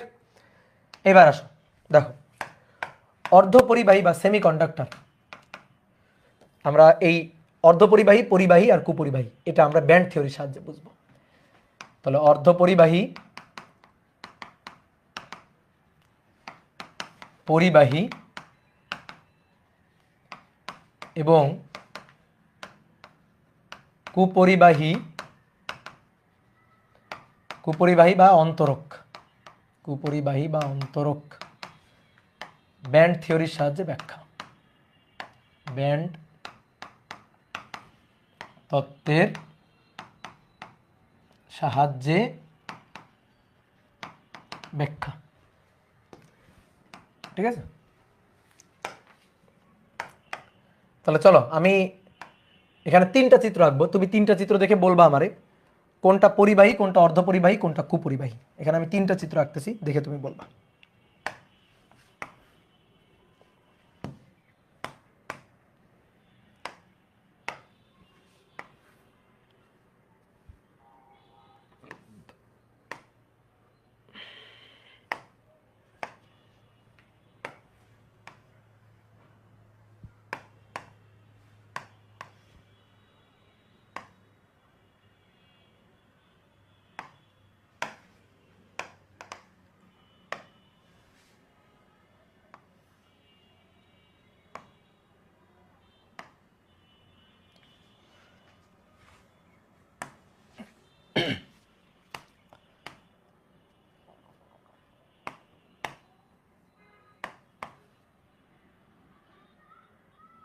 দেখো আগে আঁকবা না, আগে ভালো করে শোনো তারপর আঁকবা। এটাকে একটা অন্য কালি দিলাম, ধরো সবুজ কালি দিলাম। এবার খুব ভালো করে খেয়াল করো, এখানে ডট ডট ডট, সবগুলো ব্যান্ড আমরা আঁকবো না, dot dot dot dot dot, E1 E2 E3 dot dot dot সব এর মধ্যে আছে, সব এর মধ্যে আছে। তাহলে E1 E2 E3 dot dot dot সব এর মধ্যে আছে। এইটা হচ্ছে ভ্যালেন্স ব্যান্ড, এটা হচ্ছে ইভি ভ্যালেন্স ব্যান্ড। তাহলে আমরা একেবারে উপরের দুইটা আঁকবো, আমরা এই উপরের দুইটা আঁকবো, এই দুইটা আঁকবো, ভ্যালেন্স ব্যান্ড আর কন্ডাকশন ব্যান্ড, এই দুইটা আঁকবো। দেখো হয়েছে এইটা আর এইটা, এই দুইটা আঁকবো আমরা, ভ্যালেন্স ব্যান্ড আর কন্ডাকশন ব্যান্ড, এই দুইটা আমরা আঁকবো। তাহলে তুমি দেখো, আচ্ছা এই চিত্রে আমরা সবুজটা দিয়ে ভ্যালেন্স ব্যান্ড বুঝাইছি, কন্ডাকশন ব্যান্ড বুঝাইছি। দাঁড়াও তাহলে সবুজটাকে নিচে আনি আর এইটাকে উপরে উঠাই দিই।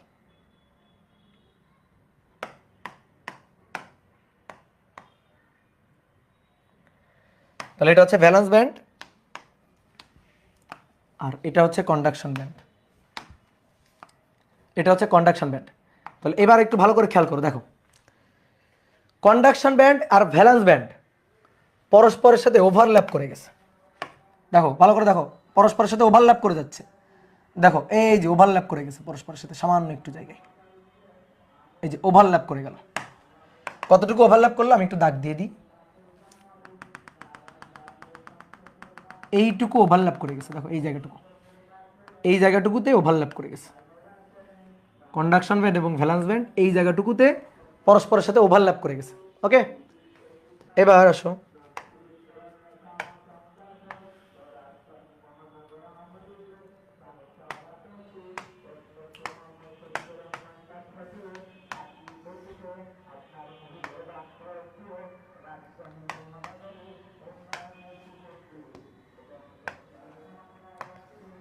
এবার এটা হচ্ছে ভ্যালেন্স ব্যান্ড,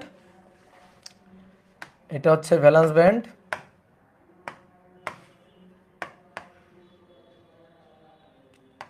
আর এটা হচ্ছে কন্ডাকশন ব্যান্ড, এটা হচ্ছে কন্ডাকশন ব্যান্ড।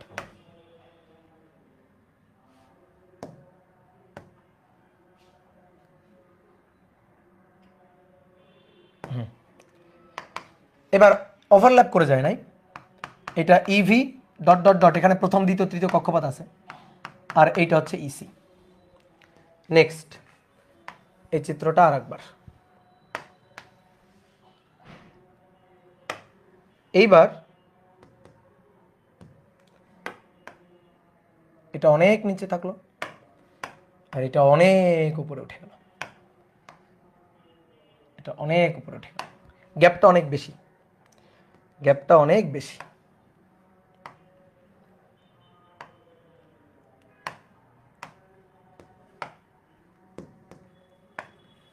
এটা হচ্ছে ইসি। এবার তুমি বলো, আমি তিনটা চিত্র আঁকছি, কোনটা, সরি এটা ইসি, হ্যাঁ। এবার এই তিনটার মধ্যে বলো কোনটা পরিবাহী, সুপরিবাহী, কোনটা অর্ধপরিবাহী আর কোনটা কুপরিবাহী, বলো কোনটা সুপরিবাহী, কোনটা অর্ধপরিবাহী, কোনটা কুপরিবাহী। সুপরিবাহী কন্ডাক্টর, সেমিকন্ডাক্টর, ইনসুলেটর বা অন্তরক। এই তাহলে দেখো ওভারল্যাপ করে গেছে, ভ্যালেন্স ব্যান্ড এবং কন্ডাকশন ব্যান্ড পরস্পরের সাথে ওভারল্যাপ করে গেছে। তাহলে দেখো ভ্যালেন্স ব্যান্ডে ইলেকট্রন ছিল, কিছু ইলেকট্রন ছিল ভ্যালেন্স ব্যান্ডে। তাহলে ভ্যালেন্স ব্যান্ডের কিছু ইলেকট্রন ভালো করে খেয়াল করো, এই দেখো এই ইলেকট্রনগুলো ভ্যালেন্স ব্যান্ডে, এই ইলেকট্রনগুলো সব ভ্যালেন্স ব্যান্ডে ছিল। তাহলে ভ্যালেন্স ব্যান্ডে দেখো কিছু সংখ্যক ইলেকট্রন অলরেডি কিন্তু কন্ডাকশন ব্যান্ডে এক্সিস্ট করতেছে। ভ্যালেন্স ব্যান্ডের কিছু সংখ্যক ইলেকট্রন, এখানে ভ্যালেন্স ব্যান্ডে আমি কয়টা ইলেকট্রন আছি, এই যে এইটুকু হচ্ছে আমার ভ্যালেন্স ব্যান্ড।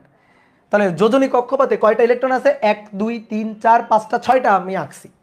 6টার মধ্যে দেখো অলরেডি 2টা কিন্তু অলরেডি কন্ডাকশন ব্যান্ডে এক্সিস্ট করতেছে। আমার জোর করে কন্ডাকশন ব্যান্ডে নেওয়া লাগেনি, জোর করে নিই নাই। ধরো হিট টিট দিয়ে তাপ দিয়ে আমি এনার্জি গেইন করাই, তারপরে আমি কন্ডাকশন ব্যান্ডে ইলেকট্রনকে পাঠাইনি, ইলেকট্রন এমনিতেই কন্ডাকশন ব্যান্ডে চলে গেছে, অলরেডি কন্ডাকশন ব্যান্ডে এক্সিস্ট করতেছে, কারণ কন্ডাকশন ব্যান্ড আর ভ্যালেন্স ব্যান্ড পরস্পরের সাথে ওভারল্যাপ করে গেছে। তাহলে প্রশ্ন হচ্ছে এর কন্ডাকশন ব্যান্ডে ইলেকট্রন আছে এবং খুব বেশি ইলেকট্রনই আছে, ঠিক আছে। ধরো এই যে দুটো আছে মানে 2 লক্ষ আছে, তাহলে কন্ডাকশন ব্যান্ডে ইলেকট্রন এক্সিস্ট করতেছে খুব ভালোভাবে। তাহলে কন্ডাকশন ব্যান্ডে ইলেকট্রন আছে, কন্ডাকশন ব্যান্ডে প্রচুর মুক্ত ইলেকট্রন আছে, প্রচুর ইলেকট্রন এক্সিস্ট করতেছে, এক্সিস্ট করছে। ইলেকট্রন যেহেতু এক্সিস্ট করছে সো সে সুপরিবাহী, সুপরিবাহী অর্থাৎ কন্ডাক্টর। ওকে, সুপরিবাহী বা কন্ডাক্টর। এর ক্ষেত্রে দেখো E1 E2 E3 dot dot dot আছে, এটা ভ্যালেন্স ব্যান্ড, এটা কন্ডাকশন ব্যান্ড। ভ্যালেন্স ব্যান্ড এবং কন্ডাকশন ব্যান্ড পরস্পরের সাথে ওভারল্যাপ করে যায়নি, অর্থাৎ ইলেকট্রনগুলো নর্মালি ভ্যালেন্স ব্যান্ডে অবস্থান করতেছে, কিন্তু যে ইলেকট্রনগুলো ভ্যালেন্স ব্যান্ডে অবস্থান করতেছে তাদেরকে একটু ঠেলা দিয়ে কন্ডাকশন ব্যান্ডে পাঠানো সম্ভব, একটু ঠেলা দিয়ে, একটু এনার্জি দিয়ে কন্ডাকশন ব্যান্ডে পাঠানো সম্ভব। এর যে গ্যাপটা, এই এনার্জির যে গ্যাপটা, এই এনার্জির গ্যাপটা হচ্ছে 1.1 ইলেকট্রোভোল্টের, 1.1 ইলেকট্রোভোল্টের চেয়েও কম, খুবই সামান্য। এনার্জির যে গ্যাপটা, নিষিদ্ধ ব্যান্ডের এনার্জির যে গ্যাপটা, সেই গ্যাপটা হচ্ছে 1.1 ইলেকট্রোভোল্টের চেয়েও কম। যদি সিলিকন দিয়ে, অর্ধপরিবাহী যদি সিলিকন দিয়ে তৈরি করা হয়, তাহলে সিলিকন, অর্ধপরিবাহী সিলিকনের জন্য এই এনার্জি গ্যাপটা হবে, এনার্জি গ্যাপটা হবে 1.1 ইলেকট্রোভোল্ট। আর যদি জার্মেনিয়াম দিয়ে তৈরি করা হয়, জার্মেনিয়াম অর্ধপরিবাহীর কথা চিন্তা করি, নর্মালি সিলিকন আর জার্মেনিয়াম এগুলোই আমরা বেশি ব্যবহার করি অর্ধপরিবাহী হিসাবে, তাহলে সিলিকনের জন্য এনার্জি গ্যাপ হচ্ছে 1.1 ইলেকট্রোভোল্ট, আর জার্মেনিয়ামের জন্য এনার্জি গ্যাপটা হচ্ছে 0.7 ইলেকট্রোভোল্ট, 0.7 ইলেকট্রোভোল্ট, সামান্য। তাহলে এই ইলেকট্রনগুলোকে যদি কোনোভাবে একটু শক্তি দেওয়া যায়, নর্মালি কক্ষ তাপমাত্রা এরা অলরেডি শক্তি পেয়ে যায়, কক্ষ তাপমাত্রায় হিট এনার্জি দিয়ে, ঠিক আছে, তাহলে এই ইলেকট্রনগুলোকে কন্ডাকশন ব্যান্ডে মুভ করানো সম্ভব। এই ইলেকট্রনগুলোকে কন্ডাকশন ব্যান্ডে, কিছু কিছু ইলেকট্রনকে কন্ডাকশন ব্যান্ডে মুভ করানো সম্ভব। তাহলে কিছু কিছু ইলেকট্রন কন্ডাকশন ব্যান্ডে নেওয়া সম্ভব। এমনি কন্ডাকশন ব্যান্ডে ইলেকট্রন ছিল না, কিন্তু আমি কিছু পরিমাণ হিট টিট দিয়ে কন্ডাকশন ব্যান্ডে ইলেকট্রন পাঠাইতে পারি। তাহলে কন্ডাকশন ব্যান্ডে ইলেকট্রন আমি পাচ্ছি, কিন্তু আগে যেমন কন্ডাকশন ব্যান্ড আর ভ্যালেন্স ব্যান্ড পরস্পর ওভারল্যাপ করার কারণে কন্ডাকশন ব্যান্ডে প্রচুর পরিমাণে মুক্ত ইলেকট্রন এমনি এমনি এক্সিস্ট করতেছিল, এইবার কিন্তু সেটা আর হচ্ছে না। বাট তারপর আমি কিছু ইলেকট্রন কন্ডাকশন ব্যান্ডে পাচ্ছি। মানে এ ধরো যে গরিব ছিল, একে মনে করো কিছু টাকা পয়সা দিয়ে বড় লোক বানানো গেছে, বড় লোকের কাতারে পাঠানো গেছে, তাহলে এ তখন পরিবাহী হিসাবে কাজ করবে, এ তখন তড়িৎ পরিবহন করবে, তাহলে এটা তখন অর্ধ পরিবাহী হবে। এটার নাম হচ্ছে তখন অর্ধ পরিবাহী, ঠিক আছে, সেমিকন্ডাক্টর, সে অর্ধ পরিবাহীর মতো কাজ করবে। তাহলে ব্যান্ড থিওরি দিয়ে আমরা অর্ধপরিবাহী আর পরিবাহী বুঝলাম। এইবার আসো কুপরিবাহী, অন্তরক। তড়িৎ পরিবহনে অংশগ্রহণ করে না, কারণ তড়িৎ পরিবহনে অংশগ্রহণ করাইতে গেলে যদি তুমি উচ্চ বিভব পার্থক্য দুই প্রান্তে প্রয়োগ করো, ঝলসে যাবে, পুড়ে যাবে। কারণ কি, এর এনার্জি গ্যাপ বিশাল, এর যে এনার্জি গ্যাপটা, এটা বিশাল energy gap, 6 to 15 electronvolt, 6 to 15 electronvolt, এটা হচ্ছে তাদের এনার্জি গ্যাপ, বিশাল এনার্জি গ্যাপ।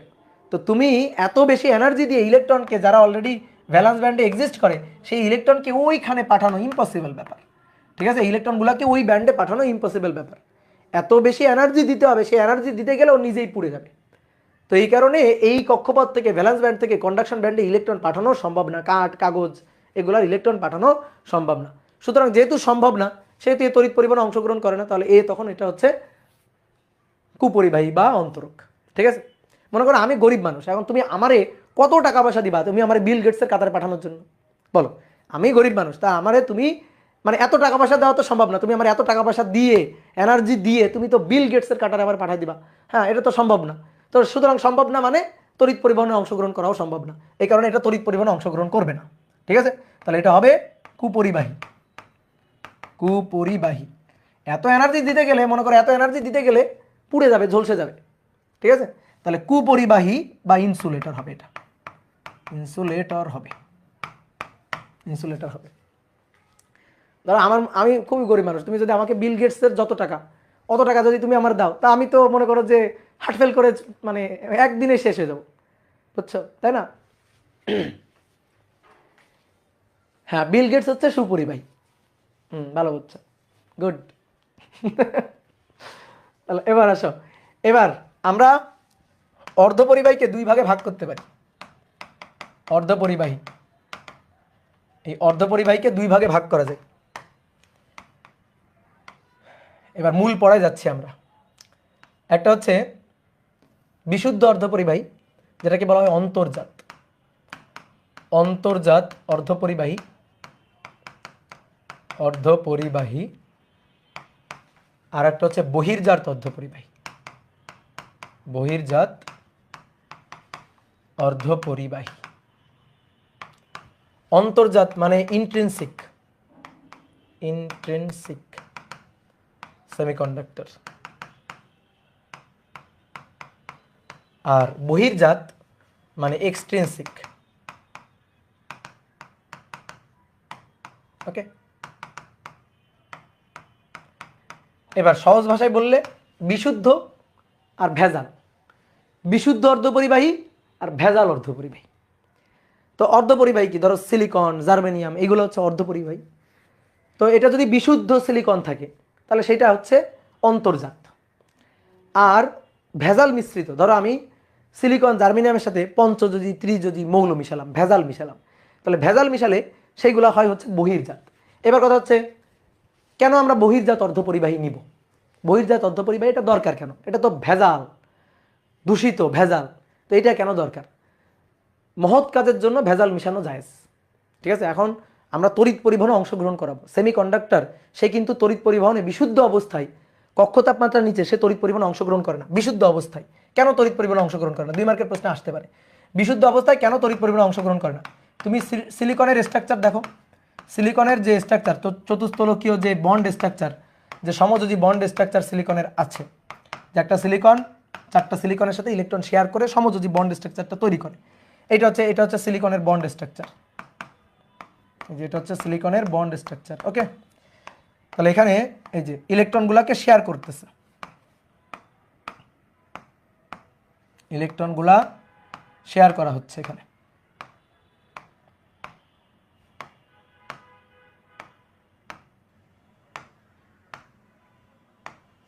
ইলেকট্রনগুলো শেয়ার করতেছে। বলো এখানে কোনো মুক্ত ইলেকট্রন আছে? বলো মুক্ত ইলেকট্রন আছে? বলো এখানে কোনো মুক্ত ইলেকট্রন আছে? হ্যাঁ, ভেজাল থেকে আরো ভালো কিছু হলে ভেজালই ভালো, সার্ফ এক্সেল। আচ্ছা হ্যাঁ, তাহলে দেখো এখানে কোনো মুক্ত ইলেকট্রন নাই, তাহলে এখানে কোনো মুক্ত ইলেকট্রন নাই। এই বিশুদ্ধ অবস্থায় দেখো সিলিকন তড়িৎ পরিবহনে অংশগ্রহণ করে না। এখানে যে কটা ইলেকট্রন দেখতে পাচ্ছ সবই বন্ধনজোড় ইলেকট্রন, তাহলে বিশুদ্ধ অবস্থায় তড়িৎ পরিবহনে অংশগ্রহণ করে না। এটা হচ্ছে বিশুদ্ধ অর্ধপরিবাহী। তাহলে বিশুদ্ধ অর্ধপরিবাহী দিয়ে কি তড়িৎ পরিবহন করা যায় না? যায়। কি করে যায়? তাপমাত্রা বাড়িয়ে, কক্ষ তাপমাত্রায় নিয়ে। এটা কক্ষ তাপমাত্রার নিচে বিশুদ্ধ অবস্থায় এই অবস্থা থাকে, তখন কোনো তড়িৎ পরিবহনে অংশগ্রহণ করা ফ্রি ইলেকট্রন থাকে না, চার্জ ক্যারিয়ার থাকে না। কিন্তু কক্ষ তাপমাত্রায় বা তার উপরে যদি কোনোভাবে কিছু হিট এনার্জি প্রোভাইড করা যায়, দেন কিছু বন্ধন ভেঙে যাবে। ধরো এই যে এই বন্ধন ভেঙে যাবে, এইখানে ধরো একটা বন্ধন ভেঙে দিই, এখানে বন্ধন ভেঙে যাবে, তাহলে বন্ধন ভেঙে তখন সিলিকন আসবে, সরি সিলিকন বলতেছি, মুক্ত ইলেকট্রন আসবে। তাহলে এখানে বন্ধন ভেঙে গেল, এই যে বন্ধন ভেঙে এখান থেকে একটা ইলেকট্রন বের হয়ে চলে আসবে, তারপরে বন্ধন ভেঙে এখান থেকে একটা ইলেকট্রন বের হয়ে চলে আসবে, এখান থেকে একটা ইলেকট্রন বের হয়ে চলে আসবে, এখান থেকে একটা ইলেকট্রন, এখান থেকে একটা ইলেকট্রন বের হয়ে চলে আসলো। এই এই যে ইলেকট্রনগুলো বের হয়ে চলে আসলো, বন্ধন ভেঙে ইলেকট্রনগুলো বের হয়ে চলে আসলো। তো এই যে ইলেকট্রনগুলো আছে, এই ইলেকট্রনগুলো ফ্রি, এই ইলেকট্রনগুলো হচ্ছে ফ্রি ইলেকট্রন, এই যে ইলেকট্রন, এই ইলেকট্রনগুলো হচ্ছে ফ্রি ইলেকট্রন। তাহলে তখন তড়িৎ পরিবহনে অংশগ্রহণ করবে, ঠিক আছে। বিশুদ্ধ অবস্থায় কক্ষ তাপমাত্রার নিচে করে না, বাট বিশুদ্ধ অবস্থায় কক্ষ তাপমাত্রার উপরে বা কক্ষ তাপমাত্রায় তড়িৎ পরিবহনে অংশগ্রহণ করানো যায়। তো আমাদের দরকার, শোনো এবার খুব ভালো করে মনোযোগ দিয়ে শোনো, আমাদের দরকার হচ্ছে পরিবাহী দিয়ে তড়িৎ পরিবহন, আমাদের দরকার অর্ধপরিবাহী দিয়ে, সরি পরিবাহী না, অর্ধপরিবাহী দিয়ে আমাদের তড়িৎ পরিবহনটা দরকার। তাহলে তড়িৎ পরিবহনের জন্য আমার চার্জ ক্যারিয়ার লাগবে, ফ্রি ইলেকট্রন লাগবে। আমি মনে করো সেমিকন্ডাক্টর বেজ ইকুইপমেন্ট তৈরি করব, ধরো মোবাইল, ল্যাপটপ, যে সেমিকন্ডাক্টর যে বেজ ইকুইপমেন্ট যেগুলো আছে আর কি, ইলেকট্রনিক্স ইকুইপমেন্ট যেগুলো আছে, সেইগুলো তো মূলত ধরো যে ট্রানজিস্টর, তারপর বিভিন্ন ধরনের আইসি, বিভিন্ন ধরনের গেট গেট মানে লজিকগুলো যারা অপারেট করে, সেই সকল ইকুইপমেন্টগুলো তো এই সেমিকন্ডাক্টর দিয়েই তৈরি করা হয়, ঠিক আছে। এরকম বিভিন্ন জিনিস আছে, অপ অ্যাম্প আছে, তো এগুলো তো সেমিকন্ডাক্টর দিয়ে তৈরি করা হয়। এখন মনে করো যে সাপোজ মোবাইল বা ল্যাপটপের মধ্যে এই জিনিসগুলো আমার লাগবে, তা আমি এগুলো সেমিকন্ডাক্টর দিয়ে তৈরি করলাম, বিশুদ্ধ অর্ধপরিবাহী দিয়ে তৈরি করলাম। তো বিশুদ্ধ অর্ধপরিবাহী তো কক্ষ তাপমাত্রার নিচে তড়িৎ পরিবহন অংশগ্রহণ করে না। এখন তুমি মনে করো একটা কোম্পানি খুলে নিয়ে বসছো, তোমার কোম্পানির কাজ হচ্ছে এই সেমিকন্ডাক্টর বেজ ইকুইপমেন্টগুলো তৈরি করে বাইরের দেশে সাপ্লাই করা। এখন তুমি বাইরের দেশে সাপ্লাই করতেছো, ধরো সাইবেরিয়া, ফিনল্যান্ড, আইসল্যান্ড, এই সকল দেশে সাপ্লাই করতেছো। তো এই সকল দেশে আজীবন তো তাপমাত্রা কক্ষ তাপমাত্রার নিচেই থাকে। তাহলে তোমার এই সেমিকন্ডাক্টর তুমি যদি বিশুদ্ধ অর্ধপরিবাহী দিয়ে তৈরি করো, তাহলে এই সেমিকন্ডাক্টর কিন্তু কাজ করবে না, কারণ তড়িৎ পরিবহনে অংশগ্রহণ করার জন্য তো কক্ষ তাপমাত্রার উপরে যাওয়া লাগবে। তখন কি করা হবে? ওই যে মোবাইল, ল্যাপটপ বা বিভিন্ন ধরনের ইলেকট্রনিক্স যে ইকুইপমেন্টগুলো, ট্রানজিস্টর, অপ অ্যাম্প, হ্যাঁ এগুলো যা আছে এগুলো কি ওভেনে দিয়ে গরম টরম করে নিব, যে কক্ষ তাপমাত্রার উপরে নিব, তারপরে তড়িৎ পরিবহনে অংশগ্রহণ করলে তখন কাজ করা শুরু করবে।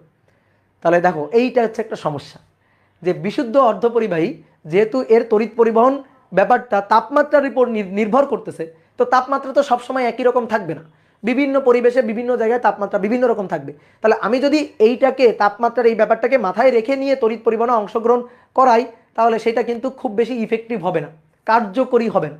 তাহলে আমাদের লাগবে টেম্পারেচার ডিপেন্ডেন্ট যেন এর তড়িৎ পরিবহন না হয়। টেম্পারেচার ভাই যা হবে হোক, টেম্পারেচার যা হবে হোক, আমি তড়িৎ পরিবহন কন্টিনিউয়াসভাবে পেতে চাই, যে কোনো সময় আমি তড়িৎ পরিবহন পাইতে চাই। পরিবেশের উপর বা টেম্পারেচার ডিপেন্ডেন্ট হয়ে তড়িৎ পরিবহন আমার দরকার নাই।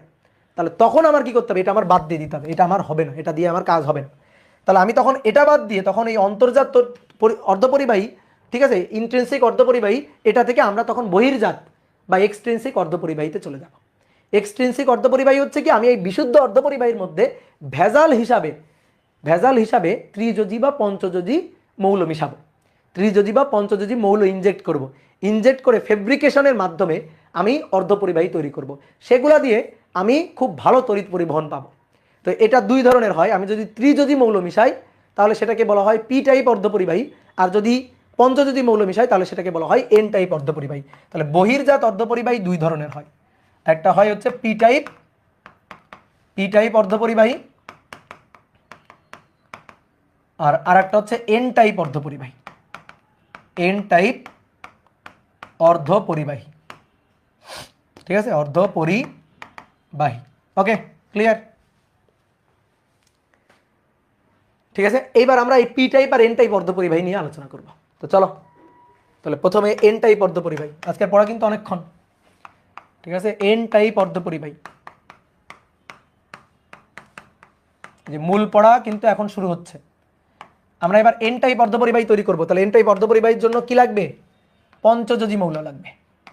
তাহলে ভেজাল হিসাবে পঞ্চযোজী মৌল মিশাবো, পঞ্চযোজী মৌল মিশাতে হবে ভেজাল হিসাবে, ঠিক আছে। এটা মিশানো মানে ধরো সিলিকন অর্ধপরিবাহী। তাহলে সিলিকনের একটা ক্রিস্টালের মধ্যে যে আমি মনে করো যে পঞ্চযোজী মৌল, ধরো পঞ্চযোজী মৌল আর্সেনিক, তারপরে পঞ্চযোজী মৌল ফসফরাস, এগুলা যে আমি ছড়াই দিব, হ্যাঁ এগুলো ছড়াই দিব, ব্যাপারটা এরকম না। মানে এটা কিন্তু রোবট দিয়ে এই ফেব্রিকেশনটা করা হয়, ঠিক আছে। নর্মালি বিভিন্ন ল্যাবে রোবট দিয়ে এই ফেব্রিকেশন প্রসেসটা করা হয়। এটা কিন্তু খুব সূক্ষ্ম একটা কাজ, এটা কিন্তু নর্মালভাবে করা যায় না। তাহলে ফেব্রিকেশন এই প্রসেসটা কিন্তু খুব জটিল প্রসেস, এবং ফেব্রিকেশনের জন্য কিন্তু প্রচুর পরিমাণ টাকা পয়সা খরচ করা লাগে, এটা নর্মাল প্রসেস না। এই ফেব্রিকেশনের মাধ্যমেই আমরা এই সেমিকন্ডাক্টর বেজ ইকুইপমেন্টগুলো তৈরি করতে পারি। মানে সেমিকন্ডাক্টর বেজ মানে ছোটো ছোটো যে ইকুইপমেন্টগুলো, যেগুলো ধরো একটা মোবাইল তৈরি করতে, একটা ল্যাপটপ তৈরি করতে, বা ইলেকট্রনিক্স যে কোনো যন্ত্রপাতি তৈরি করতে কাজে লাগে, এরকম সব জিনিসগুলো কিন্তু এভাবে তৈরি করা হয়, ঠিক ক্লিয়ার? তাহলে আসো, পঞ্চযোজী মৌল মিশাইতে হবে। তাহলে পঞ্চযোজী কী কী মৌল আছে, ধরো আর্সেনিক, তারপরে হচ্ছে ফসফরাস, এই টাইপের পঞ্চযোজী মৌল আমরা মিশাবো। তাহলে তুমি এবার একটু খেয়াল করো, দেখো আমরা একটু স্ট্রাকচারটা আঁকি। তাহলে সিলিকন,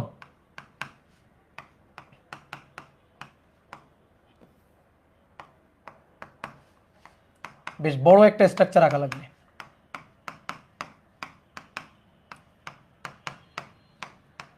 পুরো পি টাইপ অর্ধপরিবাহীর খুঁটিনাটি সব ব্যাপার আমরা আলোচনা করব। তো আমাদের স্ট্রাকচারটা বেশ একটু বড় একটা স্ট্রাকচার লাগবে।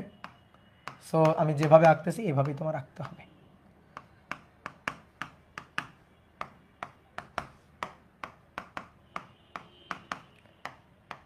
ঠিক আছে, এইবার দেখো আমি তো মুছে কিছু কিছু জায়গায় মুছে দিতে পারবো, এই কারণে তুমি আগে ভালো করে দেখো। তাহলে ইলেকট্রনগুলো এই যে সব শেয়ার করে নিচ্ছে,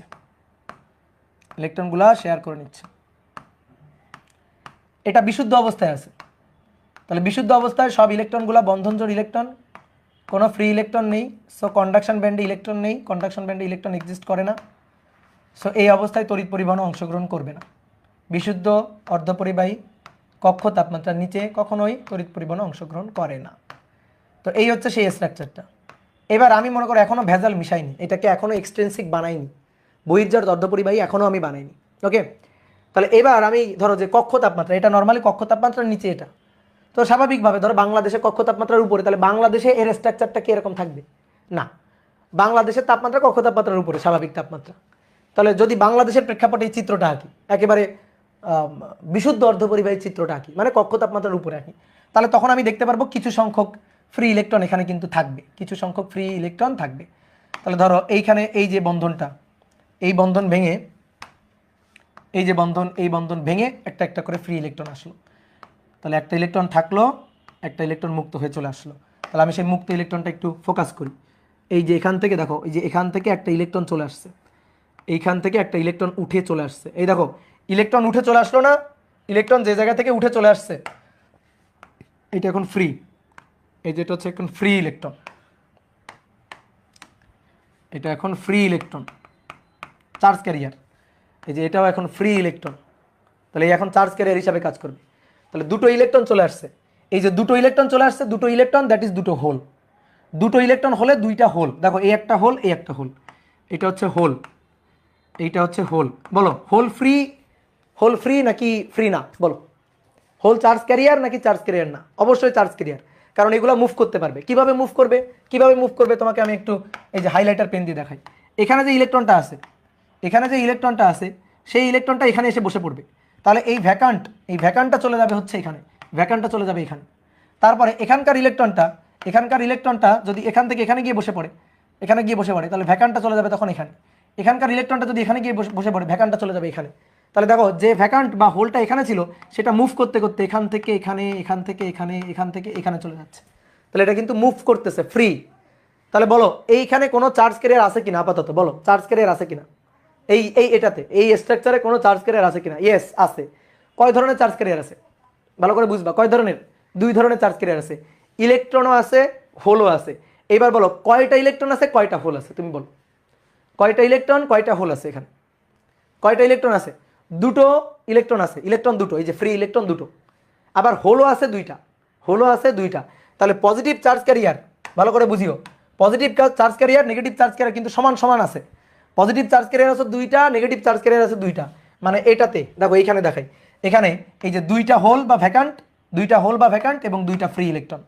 তাহলে আমি যদি বলি এখানে চার্জ ক্যারিয়ারের হিসাব যদি করি, তাহলে electron, free electron, free electron charge carrier এটা কয়টা? দুইটা। এই দুইটা মানে 2000 চিন্তা করবে, আমি তো দুটো দেখাইছি, 2,02,000 আছে। একটা সিলিকন ক্রিস্টাল এরকম দুইটা আছে মাত্র, 2 লক্ষ আছে, 2000 আছে। তো সাপোজ 2000 চিন্তা করো, তাহলে ফ্রি ইলেকট্রন 2000।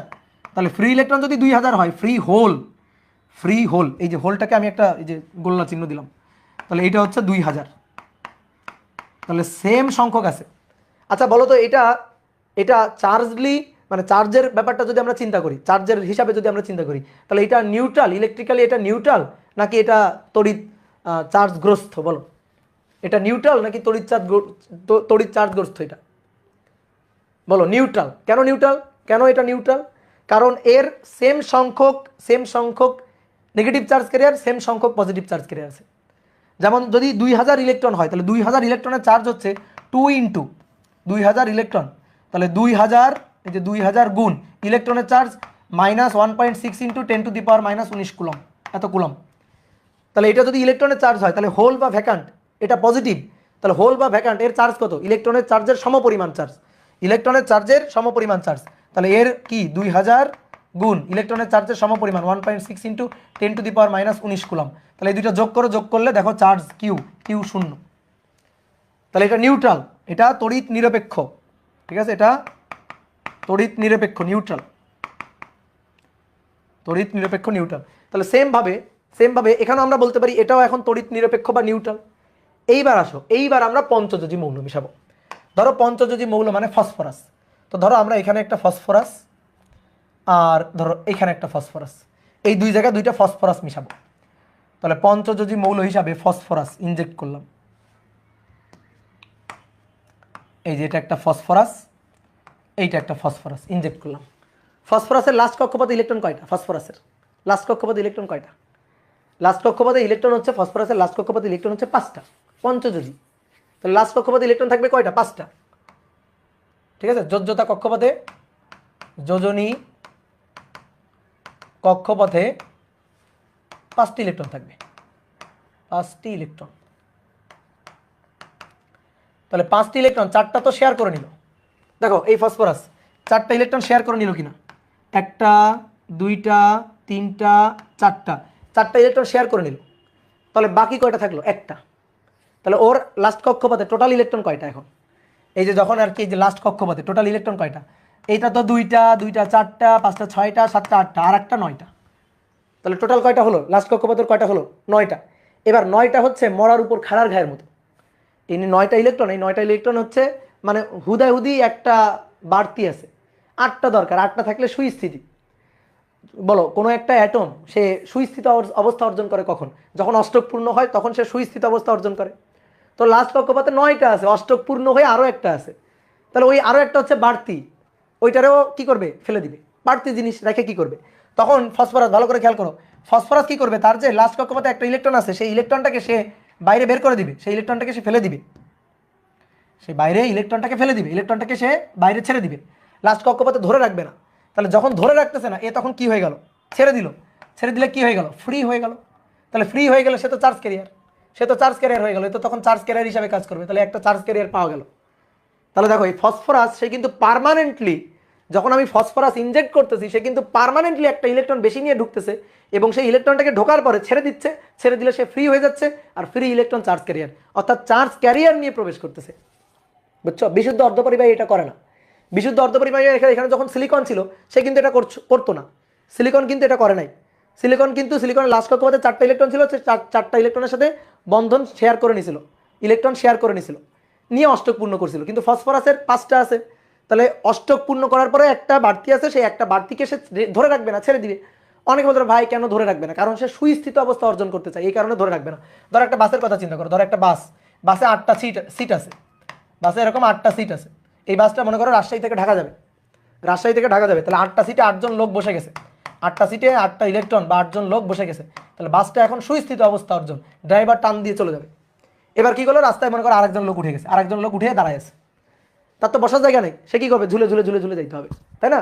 তাহলে সে বাসের মধ্যে দাঁড়ায় আছে। এবার এই বাসের মধ্যে দাঁড়ায় থাকা অন্যান্য যাত্রীদের জন্য অস্বস্তি, আবার ওর নিজের জন্য অস্বস্তি। ঝুলে ঝুলে যাওয়া যাবে, ঢাকা থেকে রাজশাহী যাবে বা রাজশাহী থেকে ঢাকা যাবে, তাহলে ওর জন্য একটা অস্বস্তি। তাহলে কি হবে? ও এখন এ কি করবে? ও তখন নেমে যাবে, বা ওকে তখন অন্যান্য যাত্রীরা ঠেলে নামাই দিবে, যে না এরকমভাবে যাওয়া যাবে না, এরকম লোক নিয়ে যাওয়া যাবে না, দাঁড়ানোর লোক নিয়ে যাওয়া যাবে না। তাহলে এই হচ্ছে অবস্থা। তাহলে সুস্থিত অবস্থা অর্জন করার জন্য, বাসটা সুস্থিত অবস্থা অর্জন করার জন্য কি করলো? একটা ইলেকট্রনকে ঠেলে ফেলে দিল। তাহলে ঠিক তেমনিভাবে 9টা আছে, অষ্টক পূর্ণ করে স্থিতিশীল অবস্থা অর্জনের জন্য 8টা দরকার, তাহলে একটা তখন ওই মরার উপর খাড়ার ঘায়ের মতো ওটা বের করে দিবে, ছেড়ে দিবে। ঠিক একইভাবে এই ফসফরাস একই কাজ করবে, এই ফসফরাসে একটা ইলেকট্রনকে মুক্ত করে দেবে। তাহলে লাস্ট কক্ষপথের একটা ইলেকট্রনকে মুক্ত করে দিল। ওকে, মুক্ত করে দেওয়ার পরে এবার খুব ভালো করে খেয়াল করো, যখন এই ইলেকট্রনটাকে ছেড়ে দিল, ইলেকট্রনটা কার সম্পত্তি ছিল? এই ইলেকট্রনটা কার কক্ষপথে ছিল? ফসফরাসের সম্পত্তি ছিল। ফসফরাস তার একটা ইলেকট্রনকে ছেড়ে দিচ্ছে, ছেড়ে দিলে এটা কিন্তু ফসফরাস অ্যাটম আর নাই, সে ফসফরাস আয়ন হয়ে গেছে। ইলেকট্রনকে ছেড়ে দিলে প্লাস আয়ন, পজিটিভ আয়ন হয়ে যাচ্ছে। তাহলে এই যে ফসফরাস ইলেকট্রন ছেড়ে দিয়ে কি আয়ন হয়ে যাচ্ছে? প্লাস আয়ন হয়ে যাচ্ছে, পজিটিভ আয়ন হয়ে যাচ্ছে। তাহলে ফসফরাস পি প্লাস, ওটা তখন আর পি নেই, এটা পি প্লাস হয়ে আছে, এটা পি প্লাস হয়ে গেছে, ইলেকট্রনটাকে ছেড়ে দিয়ে তার আয়ন হয়ে গেছে। কি ক্লিয়ার? তাহলে এইবার আসো, এইবার আমরা এখানে চার্জ ক্যারিয়ারের কথা হিসাব করব। দেখো এইবার কিন্তু কেন এটাকে বলা হচ্ছে এন টাইপ অর্ধপরিবাহী, এন টাইপ, এটা এন টাইপ অর্ধপরিবাহী এবং পার্মানেন্টলি এর চার্জ ক্যারিয়ার আছে, এবং এর 2 ধরনের চার্জ ক্যারিয়ার আছে। ভালো করে শুনিও কথাগুলো, 2 ধরনের চার্জ ক্যারিয়ার আছে। পজিটিভ চার্জ ক্যারিয়ার হোলও আছে, এই যে হোল আছে। আবার negative charge career electron, free electron, free electron, free electron, free electron আছে। ঠিক আছে? তাহলে তার এর 2 ধরনের চার্জ ক্যারিয়ার আছে। কিন্তু মেজরিটি চার্জ ক্যারিয়ার কোনটা? বলো মেজরিটি কোনটা? দেখো তো ফ্রি ইলেকট্রন কয়টা আছে? 1টা 2টা, ভালো করে শুনিও, 1টা 2টা 3টা 4টা ফ্রি ইলেকট্রন। তাহলে ফ্রি ইলেকট্রন 4টা, নেগেটিভ চার্জ ক্যারিয়ার 4টা, বাট হোল অর্থাৎ পজিটিভ চার্জ ক্যারিয়ার 2টো, এই একটা আর এই একটা, পজিটিভ চার্জ ক্যারিয়ার 2টা। এখন অনেকে মনে করতে পারে ভাই এটাও তো positive, P plus positive, P plus positive. এইবার শোনো, P plus positive ion, not charge carrier. এটা অ্যাটম মুভ করতে পারবে না, এই পি প্লাস দৌড়ায় এখানে যেতে পারবে না। তাহলে নেগেটিভ চার্জ ক্যারিয়ার বেশি আছে, বুঝছো? এইটা পি প্লাস, এটা charge, not charge carrier. Charge carrier হওয়ার জন্য কি করতে হবে? মুভ করে দৌড়ে আসতে হবে। এরা দৌড়াইতে পারে, এই পি প্লাস দৌড়াইতে পারবে, ওটা তো ফিক্সড অ্যাটম। তাহলে ফিক্সড অ্যাটম দৌড়াইতে পারবে না, তাহলে ওরা চার্জ ক্যারিয়ার না। কথা বুঝতে পারছো? এরা চার্জ ক্যারিয়ার না।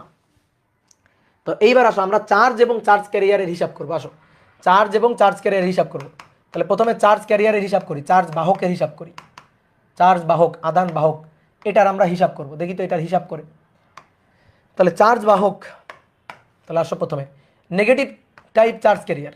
নেগেটিভ টাইপ চার্জ ক্যারিয়ার হচ্ছে ফ্রি ইলেকট্রন।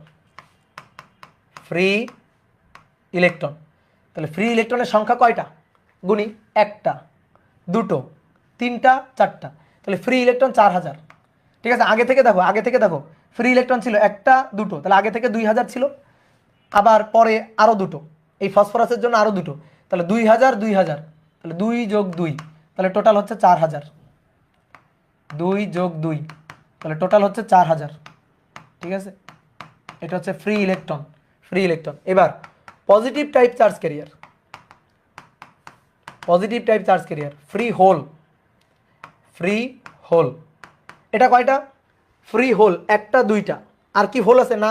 এগুলা হোল না, এগুলা positive ion, not charge carrier. তাহলে এটা হচ্ছে অনলি 2000, তাহলে 2000। কথা বোঝা গেছে?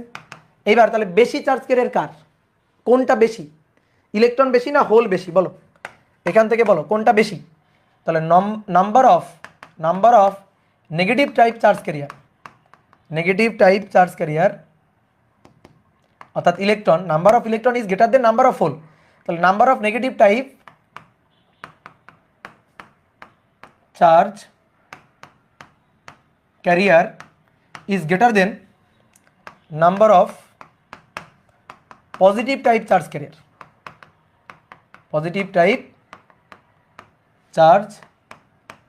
Career. So number of negative type charge carrier is greater than number of positive type charge carrier. তাহলে কোনটা বেশি? Number of negative type charge carrier বেশি, এই কারণে কোনটা বেশি? মেজরিটি চার্জ ক্যারিয়ার কোনটা, মাইনরিটি কোনটা? Majority charge carrier negative type charge carrier, free electron, আর মাইনরিটি হচ্ছে hole. Positive type charge carrier আছে মাত্র 2000, আর নেগেটিভ টাইপ চার্জ ক্যারিয়ার আছে তার দ্বিগুণ 4000। তাহলে কারা সংখ্যা গুরু? ইলেকট্রন, ফ্রি ইলেকট্রন, অর্থাৎ নেগেটিভ টাইপ চার্জ ক্যারিয়ার সংখ্যা গুরু। এই কারণে সংখ্যা গুরু টাইপটা নেগেটিভ, এই কারণে তাদের প্রাধান্য দিয়েই নামকরণ করা হয়েছে নেগেটিভ টাইপ চার্জ ক্যারিয়ার। এই কারণে এর নাম হচ্ছে এন টাইপ অর্ধপরিবাহী। বুঝলা? এন টাইপ অর্ধপরিবাহী, কি ক্লিয়ার? তাহলে চার্জ বাহকের হিসাব করলাম। এইবার বলো তো, পুরো এই ক্রিস্টালটা এখন এটা নেগেটিভ চার্জযুক্ত না পজিটিভ চার্জযুক্ত? বলো, এই পুরো ক্রিস্টালটা এটা নেগেটিভ চার্জযুক্ত না পজিটিভ চার্জযুক্ত? বলো দেখি উত্তর। এটা নেগেটিভ চার্জযুক্ত না পজিটিভ চার্জযুক্ত? বলো, কমেন্ট করো। অনেকে বলতেছে নেগেটিভ চার্জযুক্ত না, নিউট্রাল। এটা নিউট্রাল না, নেগেটিভ চার্জযুক্ত না, neutral. Negative type charge carrier বেশি, বাট এটা নিউট্রাল। সমান পজিটিভ চার্জ, সমান নেগেটিভ চার্জ আছে। এই কারণে আমি তোমার চার্জ আর চার্জ ক্যারিয়ারের মধ্যে পার্থক্যটা খুব ভালো করে শিখাইছি। এবার আসো আমরা চার্জের হিসাব করব। এখন তো চার্জ বাহকের হিসাব করলাম, এবার চার্জের হিসাব করব। তাহলে আসো চার্জের হিসাব।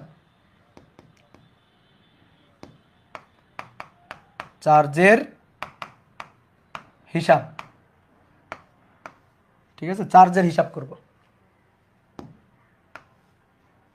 ওকে, তাহলে ভালো করে খেয়াল করো। চার্জ, হোল হচ্ছে পজিটিভ চার্জ, ইলেকট্রন হচ্ছে নেগেটিভ চার্জ। তাহলে আসো দেখি নেগেটিভ চার্জ কি পরিমাণ আছে আর পজিটিভ চার্জ কি পরিমাণ আছে, আমরা একটু দেখি। তাহলে প্রথমে আসো নেগেটিভ চার্জ। তো নেগেটিভ চার্জ আছে 2000 ইলেকট্রন, 2000 ইলেকট্রনের চার্জ নেগেটিভ চার্জ। ওকে, এই যে 2000 ইলেকট্রনের চার্জ ছিল, এই যে প্রথমে 2000, তারপরে যখন ফসফরাস প্রবেশ করছে তখন আরও 2000 ইলেকট্রন চলে আসছে। তাহলে 2000 আরও 2000 ইলেকট্রনের চার্জ, তাহলে 2000 ইলেকট্রনের চার্জ, তাহলে 2000 টোটাল 4000। তাহলে 4000 ইলেকট্রনের চার্জ 1.6 × 10⁻⁻19 কুলম, এত কুলম। ওকে, এটা হচ্ছে টোটাল নেগেটিভ চার্জ। এবার আসো টোটাল পজিটিভ চার্জ হিসাব করব। টোটাল পজিটিভ চার্জ, তাহলে প্রথমে 2000 হোল ছিল। এই যে এটা পজিটিভ চার্জ। অনেক বলে ভাই এটা তো চার্জ ক্যারিয়ার। হ্যাঁ, চার্জ ক্যারিয়ার, কারণ চার্জ যখন মুভ করে তখন চার্জ ক্যারিয়ার। তো চার্জ ক্যারিয়ার চার্জ হবে না? সকল চার্জ ক্যারিয়ারই চার্জ, বাট সকল চার্জ ক্যারিয়ার না।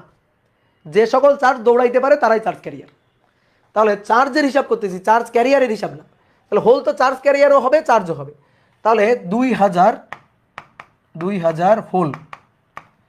এইবার প্লাস দেখো আরো পজিটিভ চার্জ আছে। চার্জ ক্যারিয়ার কিন্তু এই পর্যন্ত শেষ। নেগেটিভ চার্জ ক্যারিয়ার ইলেকট্রন বেশি, পজিটিভ চার্জ ক্যারিয়ার হোল কম, কিন্তু চার্জ সমান আছে। এই যে পি প্লাস এরা চার্জ ক্যারিয়ার না, বাট চার্জ, তাই না? তাহলে পি প্লাস কয়টা আছে? দুইটা। তা দুইটা মানে কি? 2000, দুইটা মানেই 2000। তাহলে 2000 পি প্লাস, 2000 পি প্লাস, তাহলে 2000 হোল, 2000 পি প্লাস আয়ন। তাহলে টোটাল কত হলো? টোটাল 4000। তাদের চার্জ হচ্ছে প্লাস চার্জ 1.6 ইন্টু 10⁻⁻19 এত কুলাম। নাও এবার যোগ করো, যোগ করলে টোটাল চার্জ 0, যোগ করলে টোটাল চার্জ 0। তাহলে এবার বলো তড়িৎ নিরপেক্ষ নাকি তড়িৎগ্রস্ত? তড়িৎ নিরপেক্ষ, অর্থাৎ নিউট্রাল। তড়িৎ নিরপেক্ষ, নিউট্রাল। ওকে, তড়িৎ নিরপেক্ষ, নিউট্রাল, ঠিক আছে? তাহলে এই হচ্ছে ঘটনা। তাহলে কেন এইটারে নেগেটিভ টাইপ চার্জ ক্যারিয়ার, কেন এন টাইপ বলা হচ্ছে, বুঝছো? Electrically neutral, but negative charge ক্যারিয়ারটা বেশি। Number of positive charge carrier হচ্ছে নাম্বার অফ নেগেটিভ চার্জ ক্যারিয়ারের সংখ্যাটা বেশি, এই কারণে তাকে বলা হচ্ছে নেগেটিভ টাইপ চার্জ ক্যারিয়ার।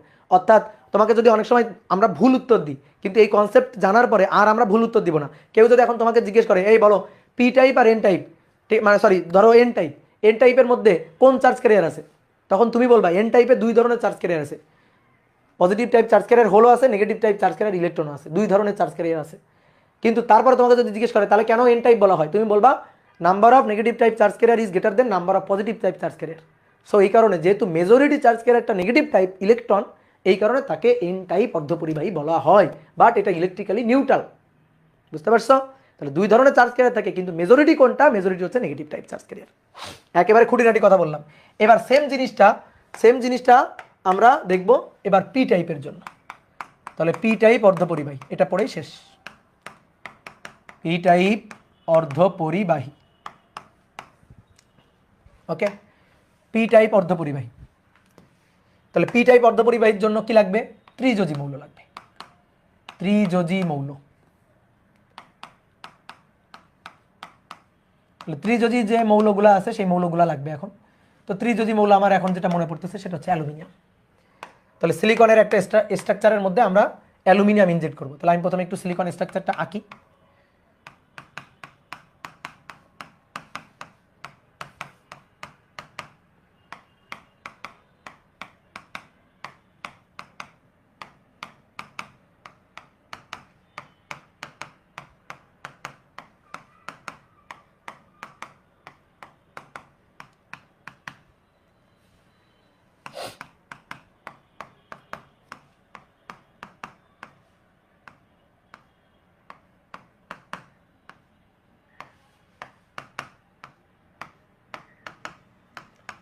সিলিকনের একটা স্ট্রাকচার আমরা আঁকলাম, ওকে, সিলিকনের একটা স্ট্রাকচার আঁকলাম।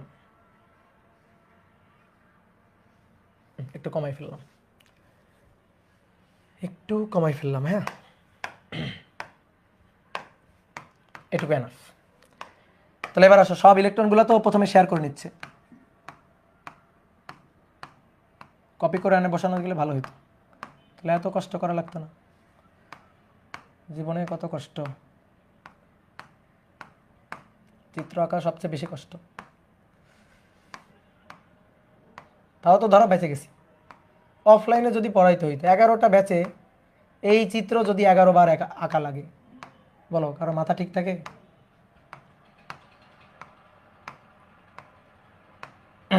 এই তাহলে এবার আসো, প্রথমে বিশুদ্ধ অবস্থায় কক্ষ তাপমাত্রার নিচে, বিশুদ্ধ অবস্থায় কক্ষ তাপমাত্রার নিচে। তাহলে বিশুদ্ধ অবস্থায় কক্ষ তাপমাত্রার নিচে কিছু ফ্রি ইলেকট্রন পাওয়া যাবে। তাহলে বিশুদ্ধ অবস্থায় কক্ষ তাপমাত্রার নিচের অবস্থাটা, এই দেখো এখানে একটা ইলেকট্রন আছে আর একটা ইলেকট্রন বের হয়ে চলে আসছে, একটা ইলেকট্রন আছে আর একটা ইলেকট্রন বের হয়ে চলে আসছে।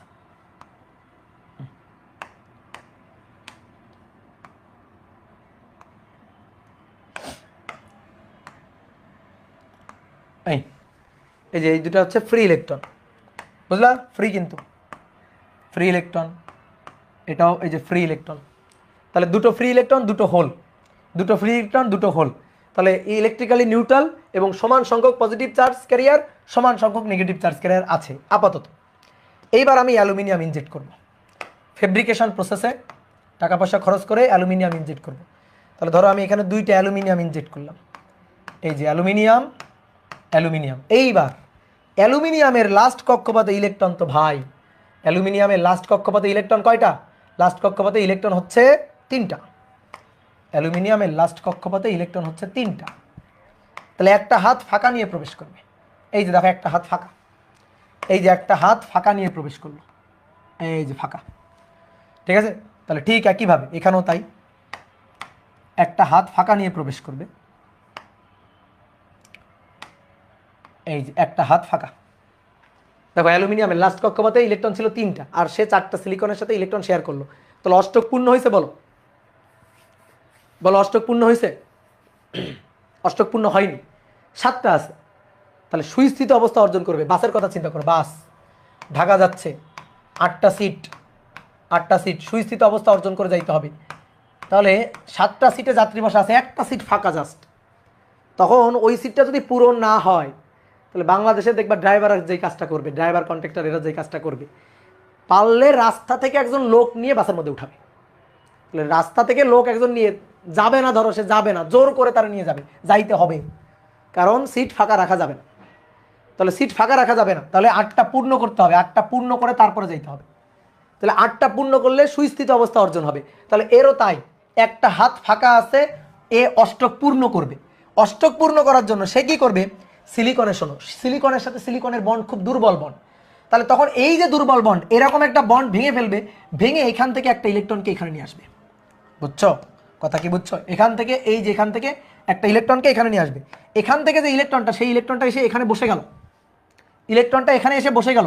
তাহলে বসে গেলে ফাঁকা পূর্ণ হয়ে গেল, কিন্তু সেই ফাঁকাটা চলে গেল কোথায়? এই যে এর যে ফাঁকা চেয়ারটা, এর যে হোল, যে ভ্যাকানটা, সেই ভ্যাকানটা তখন এখানে চলে গেল না? ভালো করে বুঝিও, এই যে ফাঁকাটা, এটা এখান থেকে একটা ইলেকট্রন এসে এখানে পূর্ণ হয়ে যাওয়ার পরে এই ভ্যাকান্ট ফাঁকা জায়গাটা এখানে চলে গেল না? তাই তো? তাহলে এইবার দেখো অষ্টক পূর্ণ হয়ে গেছে, কিন্তু এ তো একটা ইলেকট্রন এক্সট্রা গ্রহণ করে অষ্টক পূর্ণ করছে। এ একটা ইলেকট্রন গ্রহণ করে অষ্টক পূর্ণ করছে, তাহলে এ তখন একটা আয়নে পরিণত হয়ে গেল। অ্যালুমিনিয়াম কিন্তু তখন একটা আয়নে পরিণত হয়ে গেল। কেমন আয়ন? মাইনাস আয়ন, কারণ সে ইলেকট্রন গ্রহণ করছে। কি ক্লিয়ার? তাহলে দেখো ফাঁকা জায়গা কিন্তু আছে, এই যে ফাঁকা চেয়ার কিন্তু এটা আছে, তাহলে হোল কিন্তু আছে, এই হোল কিন্তু ফ্রি হোল, এই যে হোলটা এটা হচ্ছে ফ্রি, এটা পূর্ণ হয়ে গেছে। হোলটা কিন্তু এখানে আর নাই, এটা পূর্ণ হয়ে গেছে, তাহলে হোলটা এখানে চলে গেছে। তাহলে ফ্রি হোল এক্সিস্ট করতেছে, আর এ তখন অ্যালুমিনিয়াম আয়ন হয়ে গেছে। আমি তোমার আরেকবার দেখাই, ধরো এইটার কথা চিন্তা করো, এইটা লাস্ট কক্ষপথে 1 2 3 4 5 6 7টা ইলেকট্রন আছে, একটা হাত ফাঁকা আছে। তাহলে একটা হাত ফাঁকা রাখা যাবে না, তখন কি করবে? এইখান থেকে একটা ইলেকট্রন এসে, এইখান থেকে একটা ইলেকট্রন এসে এখানে বসে যাবে। ইলেকট্রনটা এখানে বসে গেল, বসে গিয়ে অষ্টক পূর্ণ হয়ে গেল। অষ্টক পূর্ণ হয়ে গেল, কোথা থেকে ইলেকট্রনটা আসলো? এখান থেকে। তাহলে এই জায়গাটা তখন ফাঁকা হয়ে গেল। তাহলে ভ্যাকান্ট বা হোলটা মুভ করে এখানে চলে গেল। হোল যেটা এখানে ছিল সেটা ফাঁকা চেয়ারটা তখন এখানে চলে গেছে, হোলটা মুভ করে তখন এখানে চলে গেছে। কি ক্লিয়ার? হোলটা মুভ করে এখানে চলে গেছে, তখন এই অ্যালুমিনিয়াম যে ইলেকট্রন গ্রহণ করলো, তাহলে সে অ্যালুমিনিয়াম আয়ন হয়ে গেল। সে কিন্তু আর অ্যালুমিনিয়াম অ্যাটম থাকলো না, তখন সে এটা পরিণত হলো অ্যালুমিনিয়াম আয়নে। ঠিক আছে, অ্যালুমিনিয়াম আয়নে পরিণত হয়ে গেল। কি ক্লিয়ার? Okay clear? তাহলে এইবার আসো, এইবার ঘটনা, এবার আমরা চার্জ ক্যারিয়ার হিসাব করব। এবার চার্জ বাহক হিসাব করব। চার্জ বাহকের হিসাব খুবই সহজ হিসাব, ঠিক আগেরটার মতো। তাহলে negative type charge carrier, negative type charge carrier, negative type charge carrier হচ্ছে ফ্রি ইলেকট্রন। তাহলে ফ্রি ইলেকট্রন দেখি কয়টা আছে, গুনি। ফ্রি ইলেকট্রন এই যে একটা ফ্রি ইলেকট্রন, একটা ফ্রি ইলেকট্রন, দুইটা ফ্রি ইলেকট্রন, দুইটা ফ্রি ইলেকট্রন আছে। তাহলে দুইটা ফ্রি ইলেকট্রন, আর তো ফ্রি ইলেকট্রন নেই, দুইটা ফ্রি ইলেকট্রন, তাহলে দুইটা মানে 2000, 2000। ওকে, এইবার আসো, দুইটা ফ্রি ইলেকট্রন মানে 2000। এইবার positive type charge carrier, positive type charge carrier, তাহলে free hole. Positive type charge carrier হচ্ছে ফ্রি হোল। কয়টা আছে দেখি? একটা, দুটো, তিনটা, চারটা, তাহলে 4000। আগে 2000 এমনিই ছিল, 2000 এমনি এক্সিস্ট করে। এবার অ্যালুমিনিয়াম যখন দিলাম, তাহলে আগে কি করছিলাম? ফসফরাস দিছিলাম, ফসফরাস দুটো ইলেকট্রন নিয়ে প্রবেশ করছিল, আর অ্যালুমিনিয়াম কি করছে? দুইটা হোল নিয়ে প্রবেশ করছে, দুইটা হাত ফাঁকা নিয়ে প্রবেশ করছে। ওই হাত ফাঁকা দুইটাই হচ্ছে দুইটা হোল। তাহলে অ্যালুমিনিয়াম দুইটা হোল নিয়ে প্রবেশ করছে, তাহলে ফ্রি হোল এটা হচ্ছে 2000, 2000 আগে থেকে এক্সিস্ট করতেছিল, আরও দুইটা, তাহলে 2 যোগ 2, তাহলে টোটাল 4000। তাহলে টোটাল 4000। তাহলে বলো কোন চার্জ ক্যারিয়ার বেশি, কোন চার্জ ক্যারিয়ার সংখ্যা এবার বেশি? তাহলে number of positive type charge carrier, positive type charge career is greater than number of negative type charge carrier, negative type charge carrier, number of positive type charge carrier বেশি, number of negative type charge carrier কম। তাহলে অতএব এটা কি type? তাহলে এবার বলো majority কারা, কারা মেজরিটি? যারা মেজরিটি তাদের তাদের অনুযায়ী নামকরণ হবে। তাহলে majority positive type charge carrier, majority charge carrier, তো এই কারণে এটা হবে positive type, that means P type অর্ধপরিবাহী, পি টাইপ সেমিকন্ডাক্টর বা পি টাইপ অর্ধপরিবাহী। এইবার আসো আমরা ইলেকট্রিক্যালি এটা চার্জগ্রস্ত নাকি তড়িৎ নিরপেক্ষ সেটা হিসাব করব। ইলেকট্রিক্যালি তার চার্জ হিসাব করব, চার্জ ক্যারিয়ার না, চার্জ হিসাব করব। তাহলে বলো এবার চার্জের হিসাব, চার্জের হিসাব, ঠিক আছে, চার্জের হিসাব।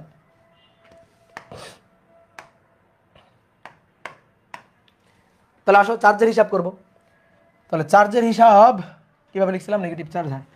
তাহলে নেগেটিভ চার্জ, আসো নেগেটিভ চার্জ, তাহলে নেগেটিভ CHARGE, নেগেটিভ চার্জ হচ্ছে জাস্ট 2 লক্ষ ফ্রি ইলেকট্রন। তাহলে 2 লক্ষ বা 2000 ফ্রি ইলেকট্রন। তাহলে এটা হচ্ছে 2000 1.6 × 10⁻⁻19 কি, তাই তো নাকি আরো কিছু আছে? বলো তুমি যে 2 লক্ষ ফ্রি 2000 ফ্রি ইলেকট্রন নিলা, এই যে অ্যালুমিনিয়াম দেখো দুটো, এটা তো অ্যালুমিনিয়াম আয়ন, তাহলে আরো তো আছে, তাই কি না? বলো আরো আছে কিনা? নেগেটিভ চার্জ আরো আছে কিনা? তাহলে নেগেটিভ চার্জ তো আরো আছে, তাহলে শুধু এইটা না।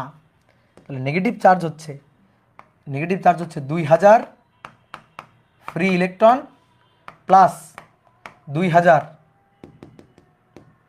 প্লাস 2000 ফ্রি ইলেকট্রন আর 2000 হচ্ছে অ্যালুমিনিয়াম আয়ন, তাহলে টোটাল 4000। আর চার্জ হচ্ছে minus negative charge 1.6 × 10⁻⁻19 coulomb. Okay, এবার positive type charge, positive charge, তো পজিটিভ চার্জ হচ্ছে 1000 2000 হোল আরও 2000 হোল, তাহলে টোটাল 2000 হোল প্লাস 2000 হোল,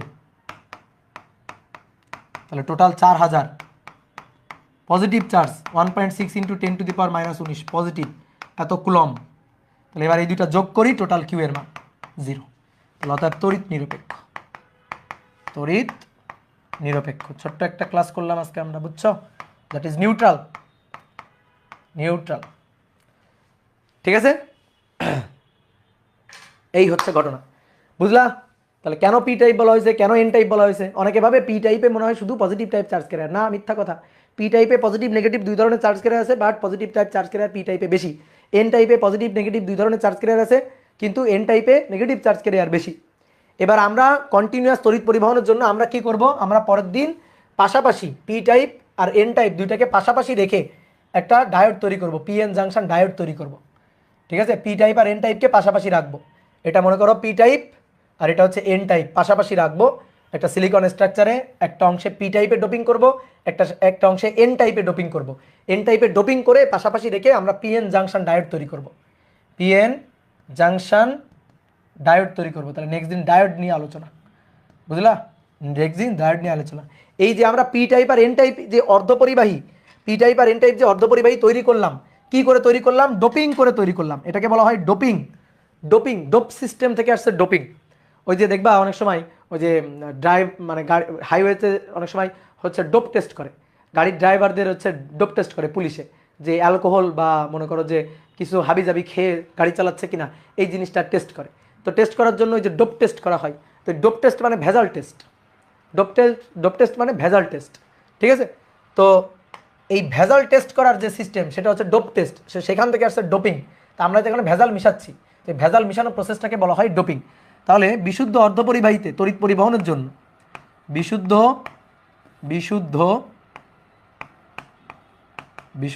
অর্ধপরিবাহীতে অর্ধ পরিবাহীতে ত্রিযোজী ও পঞ্চযোজী অপদ্রব্য বা ভেজাল মিশানোর প্রক্রিয়াকে বলা হয় ডোপিং। ত্রিযোজী ও পঞ্চযোজী মৌল মিশিয়ে পি টাইপ ও এন টাইপ অর্ধপরিবাহী তৈরির প্রক্রিয়াকে বলা হয় ডোপিং। মৌল মিশানো এই জিনিসটাকেই বলা হয় ডোপিং করা। আমরা আসলে ডোপিং করছি, ভেজাল মিশাইছি। তো ডোপিং করা দরকার, কারণ আমরা একেবারে পার্মানেন্ট চার্জ ক্যারিয়ার যদি ফিক্সড চার্জ ক্যারিয়ার যদি পাইতে চাই, তাহলে আমার অবশ্যই ডোপিং করতে হবে। ওকে, ক্লিয়ার? ওকে ভাইয়া, অফলাইন ক্লাস কবে থেকে শুরু? এই তো সামনের বছর শুরু, সামনের বছর শুরু। বলো এবার তোমাদের কোনো কথা থাকলে বলো। ঠিক আছে, অনলাইনের দুটো ক্লাস, অনলাইনের একটা ক্লাস মিন্স অফলাইনের দুটো ক্লাস। ভাই ক্লাসগুলো আগে করেছি, হ্যাঁ আগে করলে তো খুবই ভালো, আগে করলে তো খুবই ভালো।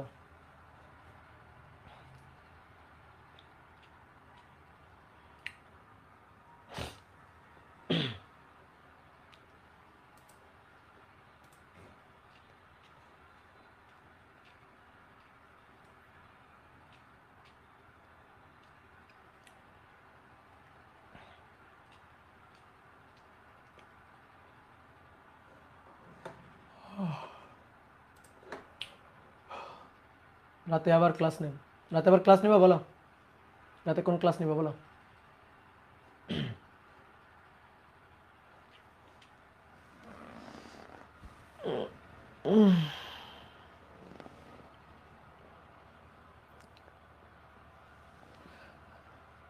ভাই আপনি ভোটার হয়েছেন? হ্যাঁ ভোটার হয়েছি, ভোটার হয়েছি, কিন্তু ভোট দিতে পারি না, মানে ভোট দিই নাই।